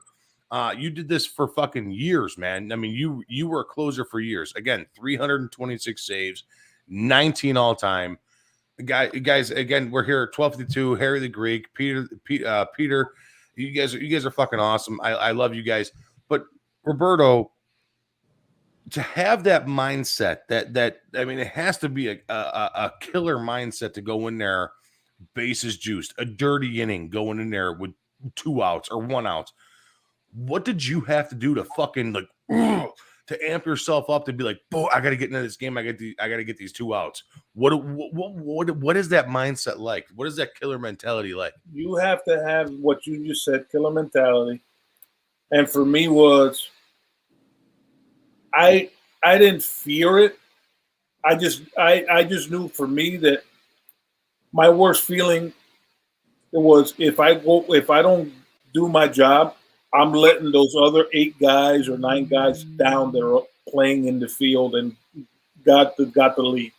So I feared more of letting them down, and that drove me to success. I didn't want to let my teammates down. They all believed in me. The coaching staff believed in me, and they wanted me to be the guy at the end of the game. And in my mind, I'm like, all right, I can't let these guys down. So that's what drove me. So were you a guy that trusted? Okay, so now you say hypothetically, I'm just going to put a scenario out there as it is right now. It's you and the catcher, right? Those are the 2 of the 9 that are on the field. Boom, set in stone. Were you the guy that was like, I got to strike, I got to punch out every single one of these guys? No. I got to match a 0. No. Boom. No. Or did you have the ultimate faith in the 7 behind you? Yes. Because if you look up my numbers, I struck out a lot of guys, but I had to pitch in 1,000 games. But I had one weapon, one very good weapon, that I threw a 98-mile-an-hour sinker that if you hit it, it's either a broken bat right to me or a ground ball to Robin Ventura for a double play. Because they always pulled it, didn't they? And then I hardly ever, Carlton Fisk. Carlton Fisk was catching me in spring training, and I'm throwing in Dunedin, and I'm throwing off that freaking mountain that they have for a pitching mound, and I'm throwing 2-seamers, and I'm throwing them, and they're moving. I mean, I'm just juiced. The ball's moving that much. Can't say juiced. I'm hyped. Yeah. Okay, there you go. Yeah, there we go. So Carlton Fisk whiffs on 3 of them. He calls timeout, and he goes. Since he called timeout, he plugged him in the head. End of the story. That's what I would have done. Fuck Carlton Fisk. He comes out to the mound. He says, "Son, we're not going to throw that pitch anymore because I can't fucking catch it." So, What a great story. Yes. That is fucking gold. Going in the dugout, he said, "Dude, I'm old, man, but shit, your ball runs so damn much, it's hard to catch. I need 2 weeks just to train to catch you, but I'll be ready for you for that in the season." So that was my bread and butter. Nice. It didn't matter, righty or lefty. Who caught better for you? Was it Fisk or Carco? Huh? Who caught better for you? But I'll give you my opinion. Well, Fisk or Carco. Yep. I mean, that's a given. Then we had Spanky. What a defensive catcher he was. You know, we had Spanky Lavalier also. We had some good catchers. I got so many more questions. But it was, I trusted the guys behind me because they trusted me. Yeah. Fucking A. Right. Hey, I want to give you some props real quick, Roberto. First of all, a couple of things I agree with you on. Montreal does deserve. You don't have to big scream me, Harry. I'd love to see all the guys. Oh, look how cute Steven Glasscock looks, or Glasker looks. Glasker. You want to know why I'm using these glasses? Because I'm pissed at my computer because I'm using I want to know, Chrome, baby. and Chrome sucks. So I have to You use let my me know, phone. Steven Glasker. You let me know God. the dirty deed that you do. Yeah. I had to use my Down there in phone in Texas. order to be able to see you all. I need my glasses because I'm using my phone now. But anyway, He's I using want to his tell phone. White people, stop dancing. Just stop dancing. You want to know what? You want to know when you see brothers in clubs full of white folks dancing? We're there laughing at y'all. Just let you know. Please tell me, Steven Glasker. Let me know Roberto all knows what I'm about it. talking about. Yeah. But here's the deal. I want to say you're right. Montreal does deserve a team. Great place. Walk like an Egyptian. A football tie-in. Montreal was the 5'6" team with that 2 Brady foot got drafted by before he decided to go to NFL. For those of you who didn't know that. Yes, sir. Secondly, I'm completely with you on Pete Rose. I am so sick of these betas who are always, oh, he did this. Bruh, what did he do on the field? That's all I care about. See, this is where I differ, man. This is where I differ. No, because here's the deal. Harry, you know this. We have guys who are doing blow in the Yeah. Hall of Fame. What do you think I did before this show? That's a performance enhancing Obviously. drug. And they're in the hall. So I don't want to hear anything about Oh, well, he bet on baseball. Well, according to Pete, he never Ty bet on his own Cobb team. killed the guy. He never bet on his own team, according to him. So I Ty can't Cobb confirm killed nor the he guy. deny deserves to be in that. the Hall.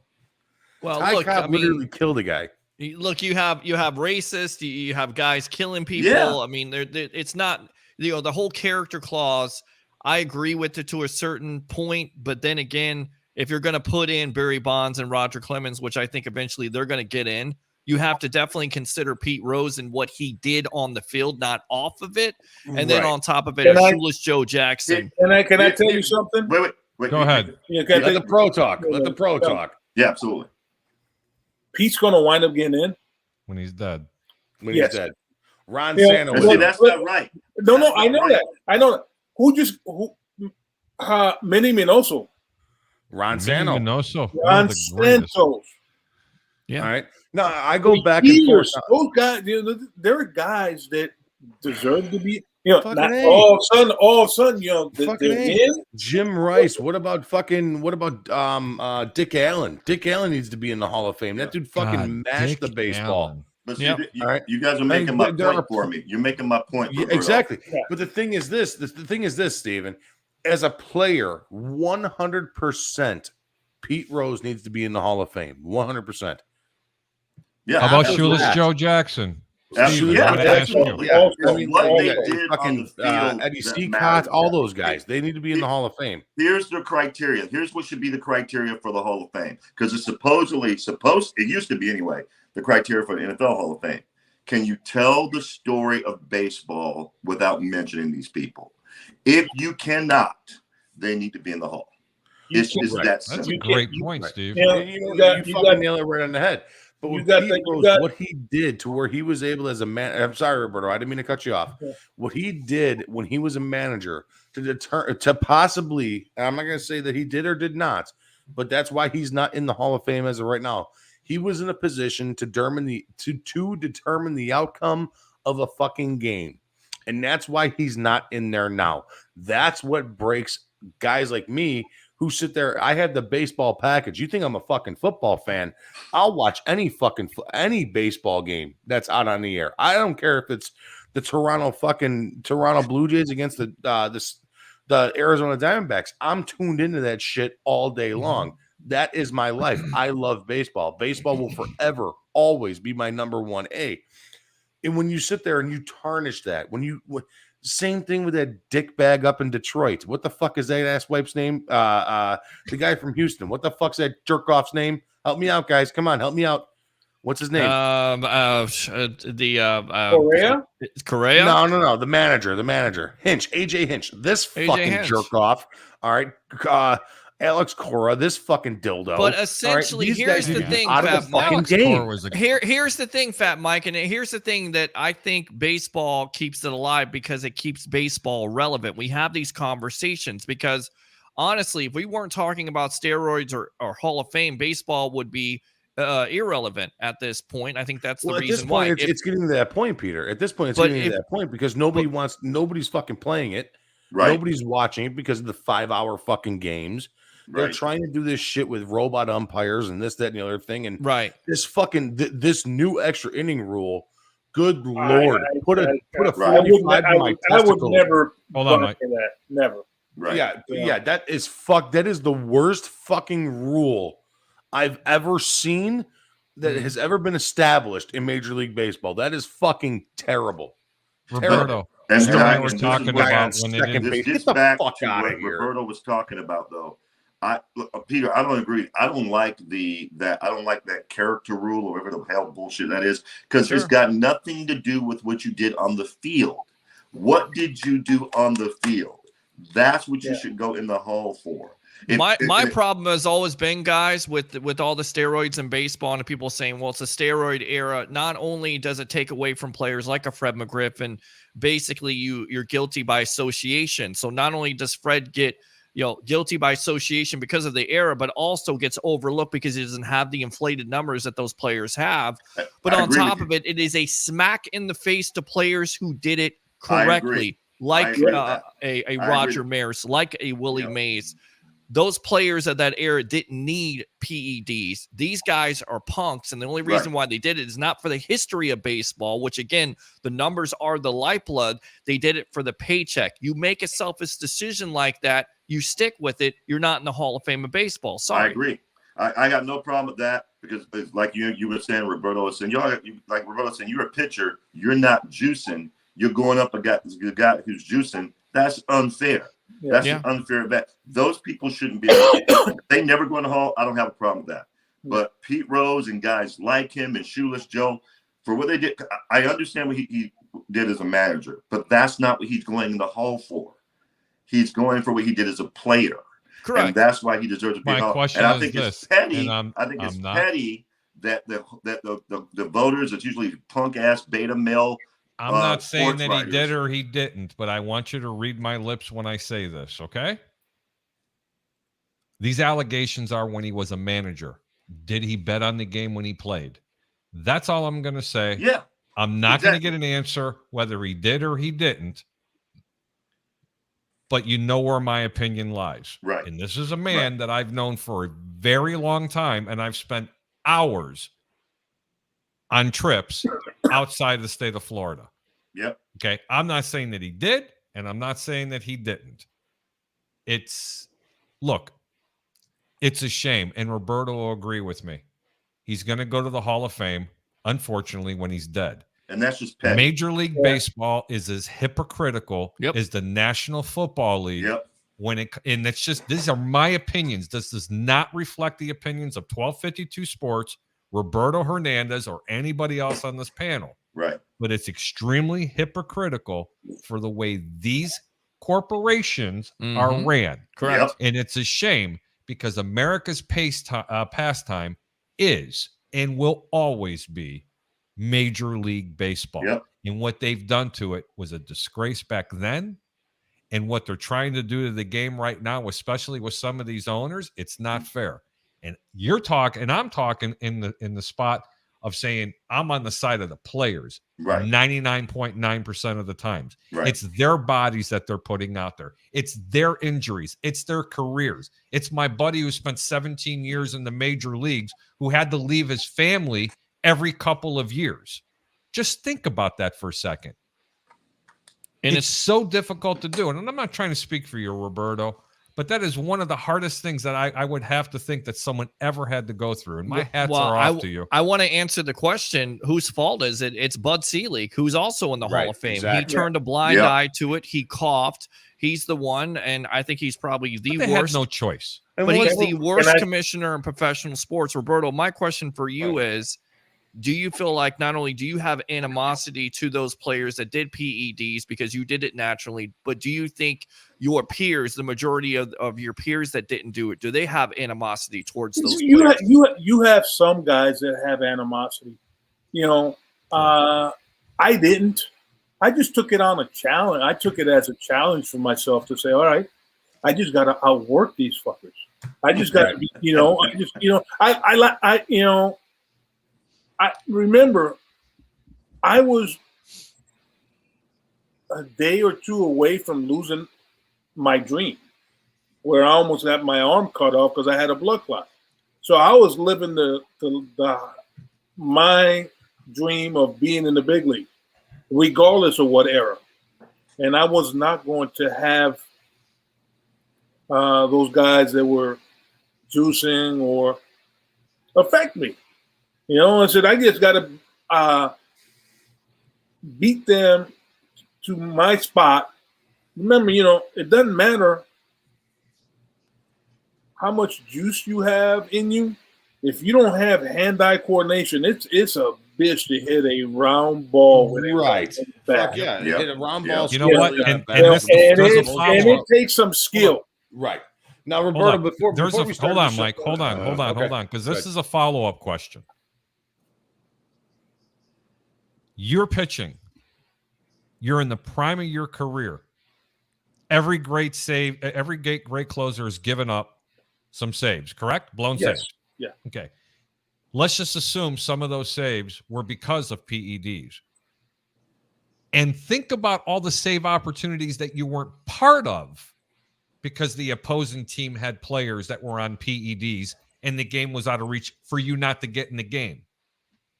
Had you pitched in an era where the PEDs are not there, are we now talking about a Hall of Fame pitcher? And I want to go full screen because I want your honest opinion. I don't think anybody's ever asked you that. Probably, I mean, you look at, my best year ever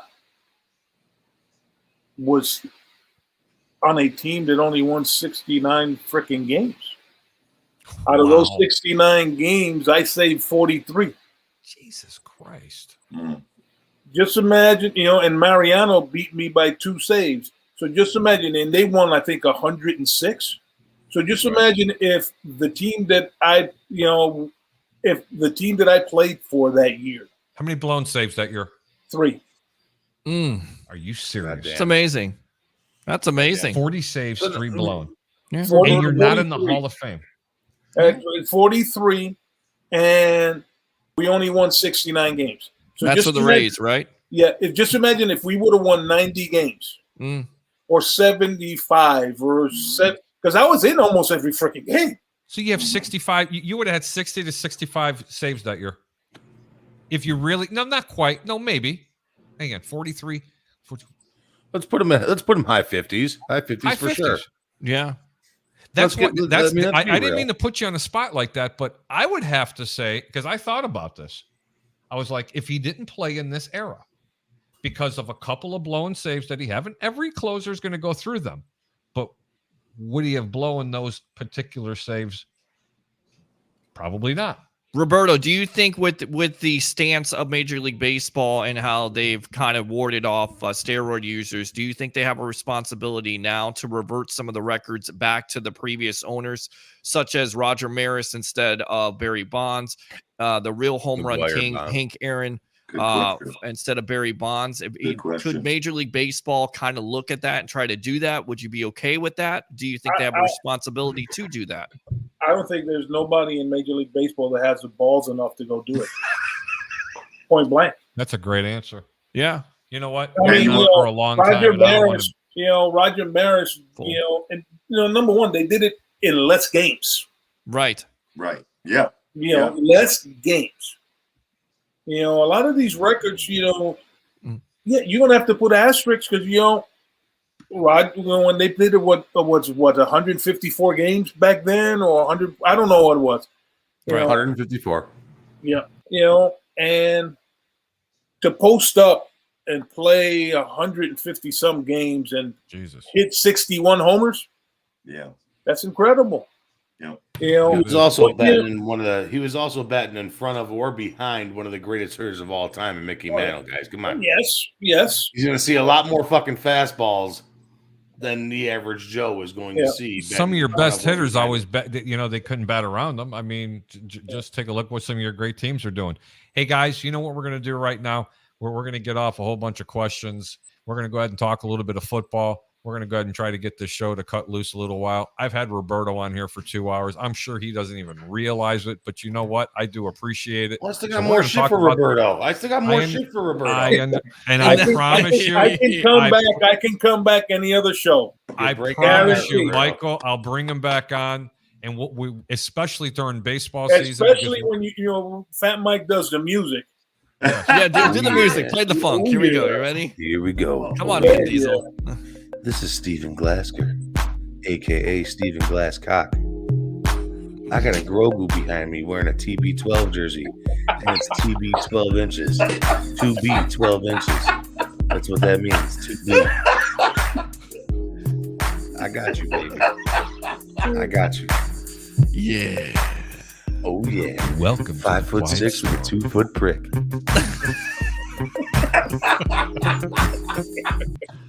That's enough of that. All right. We got a couple of games coming on this weekend. Roberto, really quick, I want to say, Roberto, thank you for joining me tonight. I know I'm an ass bag, and I thank you for joining us tonight, not me. Thank you for joining the Harry Greg Show and Peter Blake. This is fucking awesome, man. It was absolutely awesome to talk to you.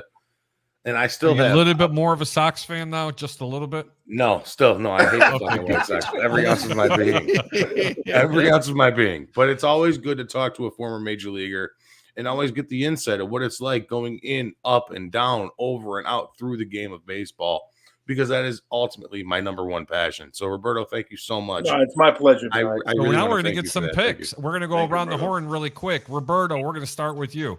The Cincinnati Bengals, I'm sure you didn't have them getting this far. They're in the AFC Championship game.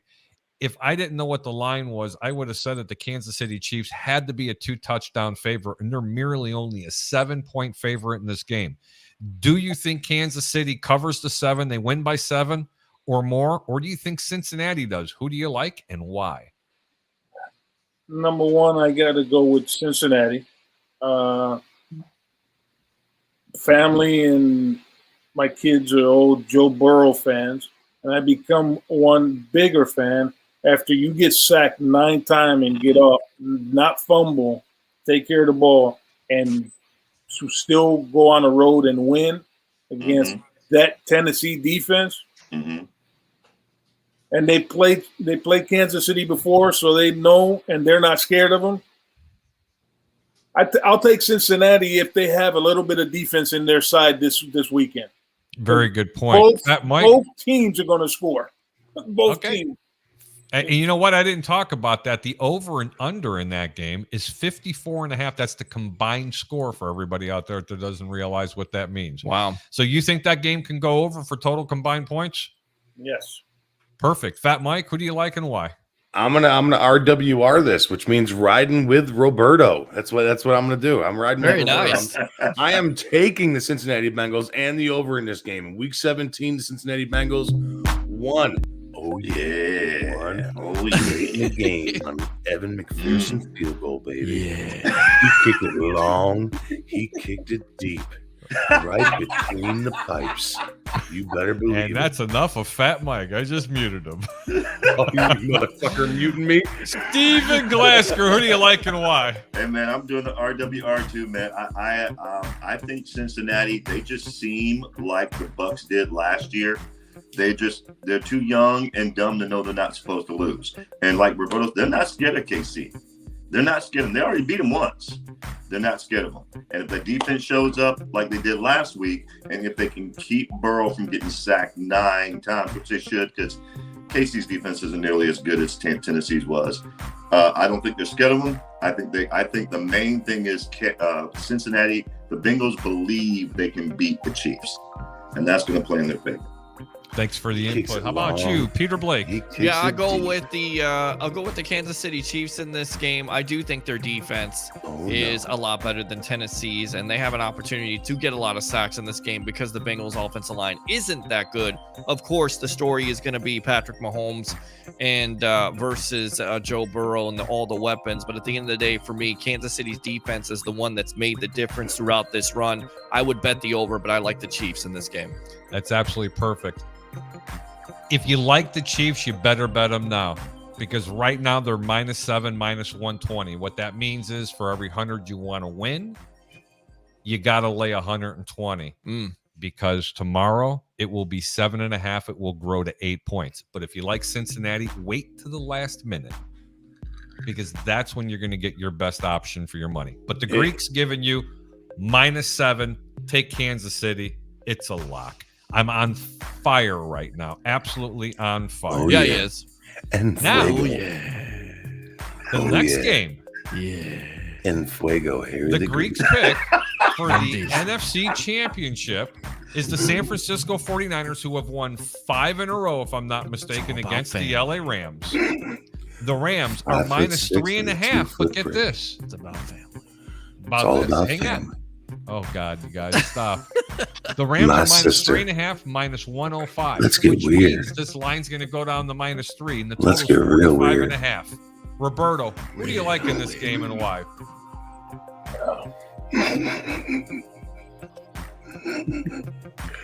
I'm going to take the 49ers.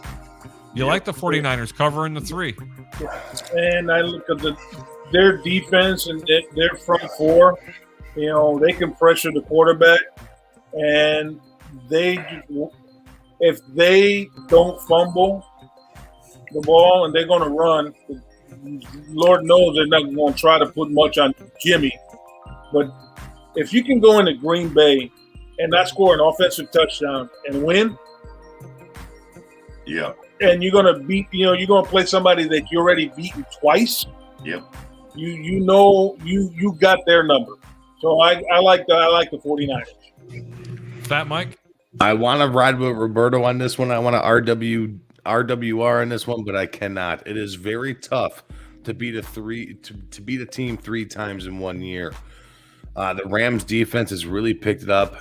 Since San Fran offense, honestly, without that blocked punt last week, they would have lost that game. I am definitely taking the Rams minus the 3.5 in this game. Okay. Stephen Glasker. I'm an RWR. I'm riding with Roberto. I got you, Roberto. Here's why. That whole is very tough to beat a team 3 times in 1 season is a fallacy. That is not true. It's something the media came up with. Says the Buccaneers fan. If the team sucks, you can beat them 3 times in 1 year. Now, here's the deal.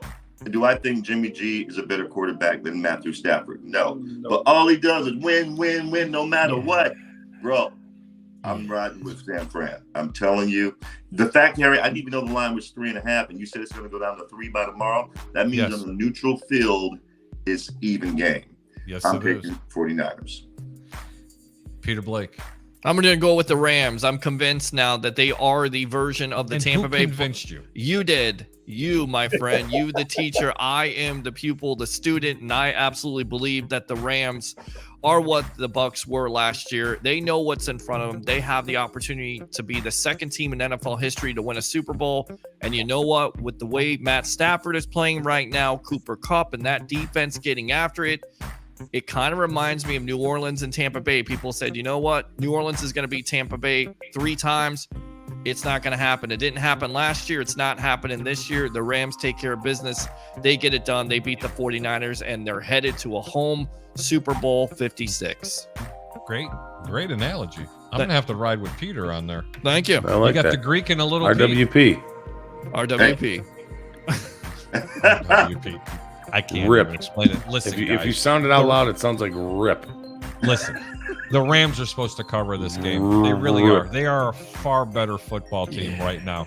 With that being said, San Francisco, it wouldn't surprise me. I had San Francisco upsetting the Dallas Cowboys when everybody said, Harry, you're smoking crack. Mhm. I said, you think I'm smoking I was there crack? with you. Hang on. You think I'm smoking crack? Not only are they not going to cover, not only were they going to cover the game and take the points, they were going to beat Dallas outright. And then my game of the week, I had 2 of them. What was it, Peter? It's Tampa Bay versus the Rams last week. And the Rams were not only going to cover, but beat them. Mm-hmm. And I said my top game of the week were the 49ers against the Green Bay Packers. And I had no clue that they weren't even going to score an offensive touchdown and win. Roberto, very, very great insight on that.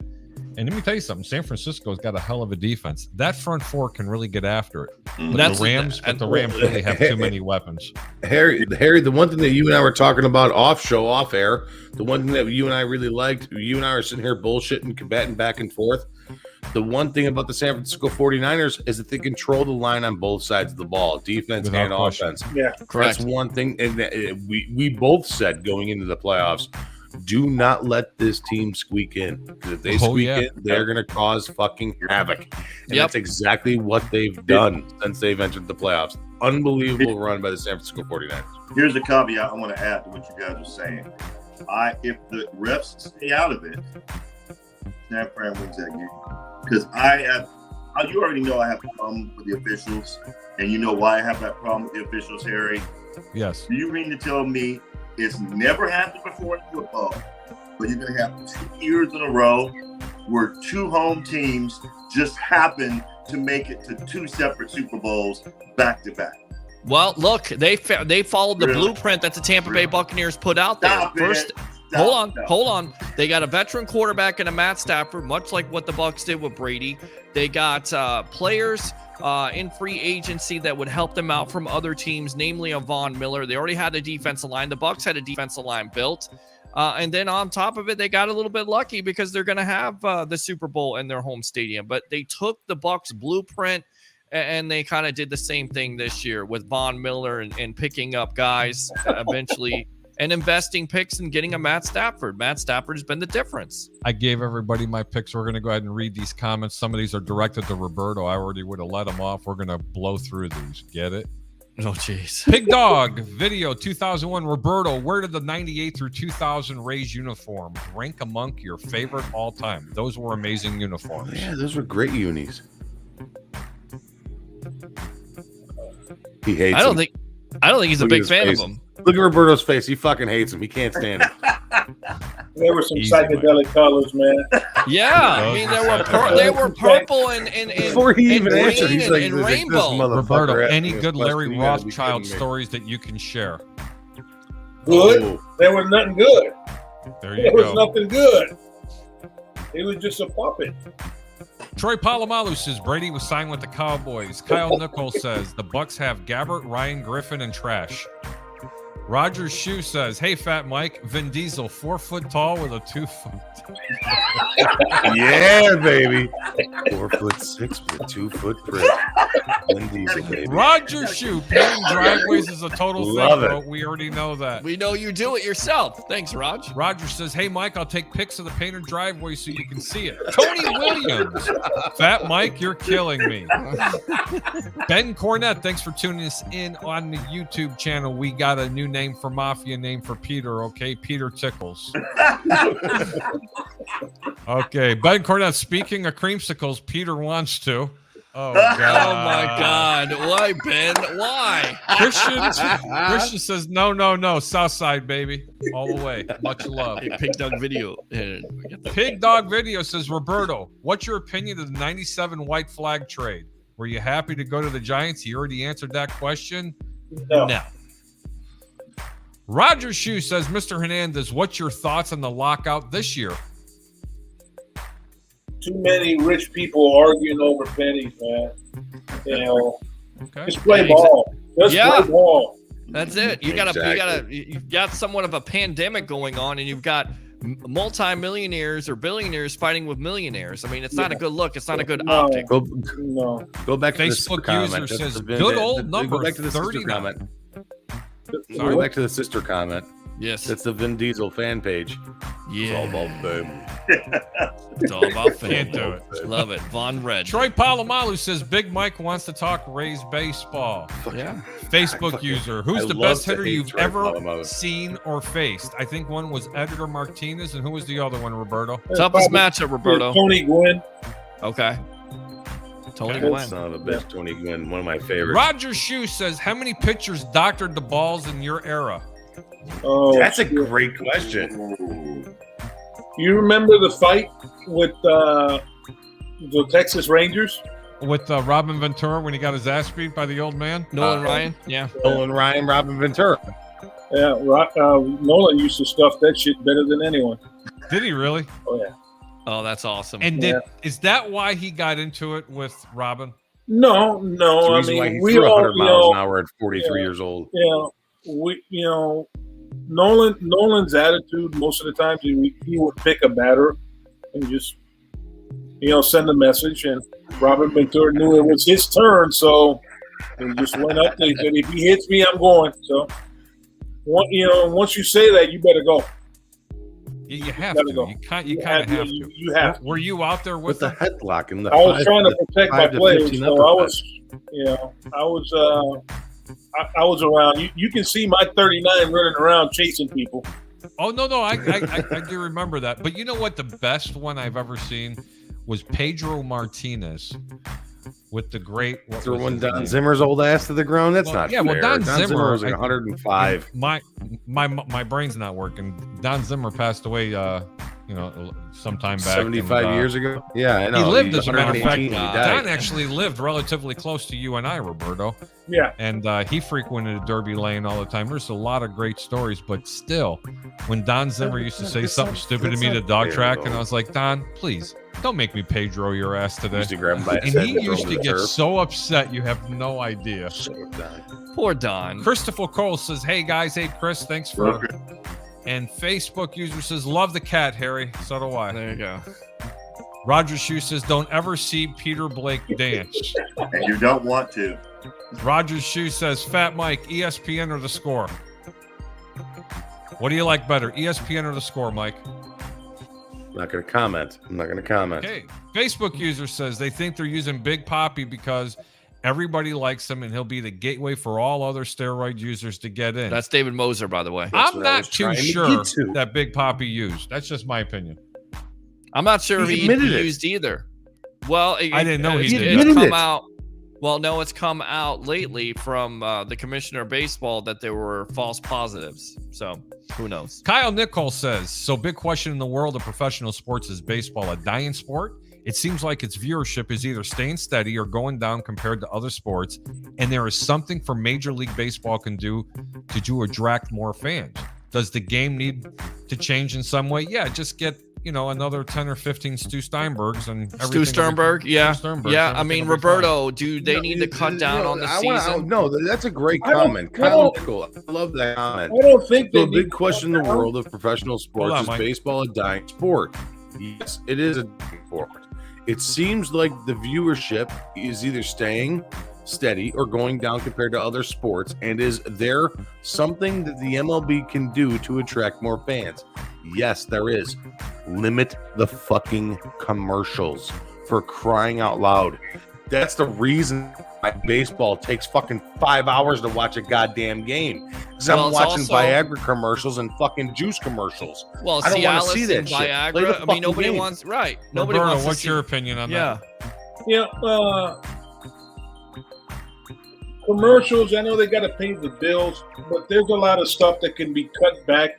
I think one of the things is the walk-up music. Some of these guys take forever just to step in out of the batter's box. I think the time clock, it's good. For pitchers, it shouldn't take you freaking 45 to a minute to throw a ball. I played with Steve Traxel, Oh and my he God. was the coolest human being on earth to get Steve. rid of the ball. It would take a minute and a half. Yep. If he played on a getaway game day, the first thing we would say, pick up the pace. Yep. Pick up the fucking pace, or we're going to get on your ass the entire flight. Can you imagine? I mean, I can. I I can. love the Impressive. blood Yeah, honesty out of it. He played for the Cubs and he played for the Rays, and he was one of the slowest pitchers out there. And I think that's what they have Gave to up the do. big You're homer exactly to Mark right. McGuire. Gave up the big homer to Mark Roberto. McGuire. He did. He did. Alan 1252's very own Alan Bratcher says that's wild. Ben Cornett says, by the way, steroid era saved baseball in the 90s. I'd have to agree with that. Alan Bratcher says, seriously, gold. Ben Cornett says, what do you call it when you see a couple of 40 and 50-year-olds dancing, seating down? No soul train. That's a Motherfucker, I'm not 40. Eat a dick. I'm not 40 40. and 50. Yeah, You I need a mean, big well, bag of what's dick that to all do about, that. man? I'm not Really? 40. Yeah, Ben. Man, what's that talking about? What are you Ben, saying? you don't know nothing about this Yeah, fuck, bro. know nothing about my age or how old I am. Roger Shue says, He's saying you TB12, look- and he's only why he's got Giselle. What does that mean? And That's this a is dumb come on, comment. a whole bunch of German and Russian. Roger Shue says 12 inches, why he got How Giselle. long? Get it, Tom. Get it. That sounds I about ain't right. mad at you, Tom. I just wish I was Christopher Tom Cole Brady's says middle finger for a Cincinnati day. versus Frisco. Ben Cornett says Glasgow, don't be that Buck fan, dude. Andrew Faubert says, Live and damn, ha ha. What'd you say? He said Sister 19 online there. Oh, this fucking guy in his What's snowshoes. Sister 19 LOL. Sister 19 online. LOL dot online. Oh, jeez. That's one for that. Ben Hold on, really Cornett quick. says, Keep Peter, that up. you're Keep that up. 43. And felt like I'm 23. That's for family. So That's Fat for Mike. family. Time's coming to an Yes, end, sir. buddy. Tell everybody where they can find you, buddy. You can find me here at 1252. You guys know where to find me. I'm not Yeah. gonna do this whole sprouting bullshit. You guys can find me here, but Vin Diesel, baby, family, Yeah, 4'6" about with a family. 2-foot prick, all day. No, thank you so much for having me on, Harry, Peter. I really do appreciate Roberto, Stephen Glasker. I really do appreciate you guys. Thank you so much for having me on. You guys are absolutely amazing. I'm gonna hang out in the back room and watch the rest of the show. Just kick me out. You guys know where to find me. I'm Fat Mike. That's all you Deuces, gotta do is little type in Fat brother. Mike Chicago. Peace. Good, Mike. Good to see you, brother. Peace. see you, Fat Mike. Stephen Glasker. You can find me in the club.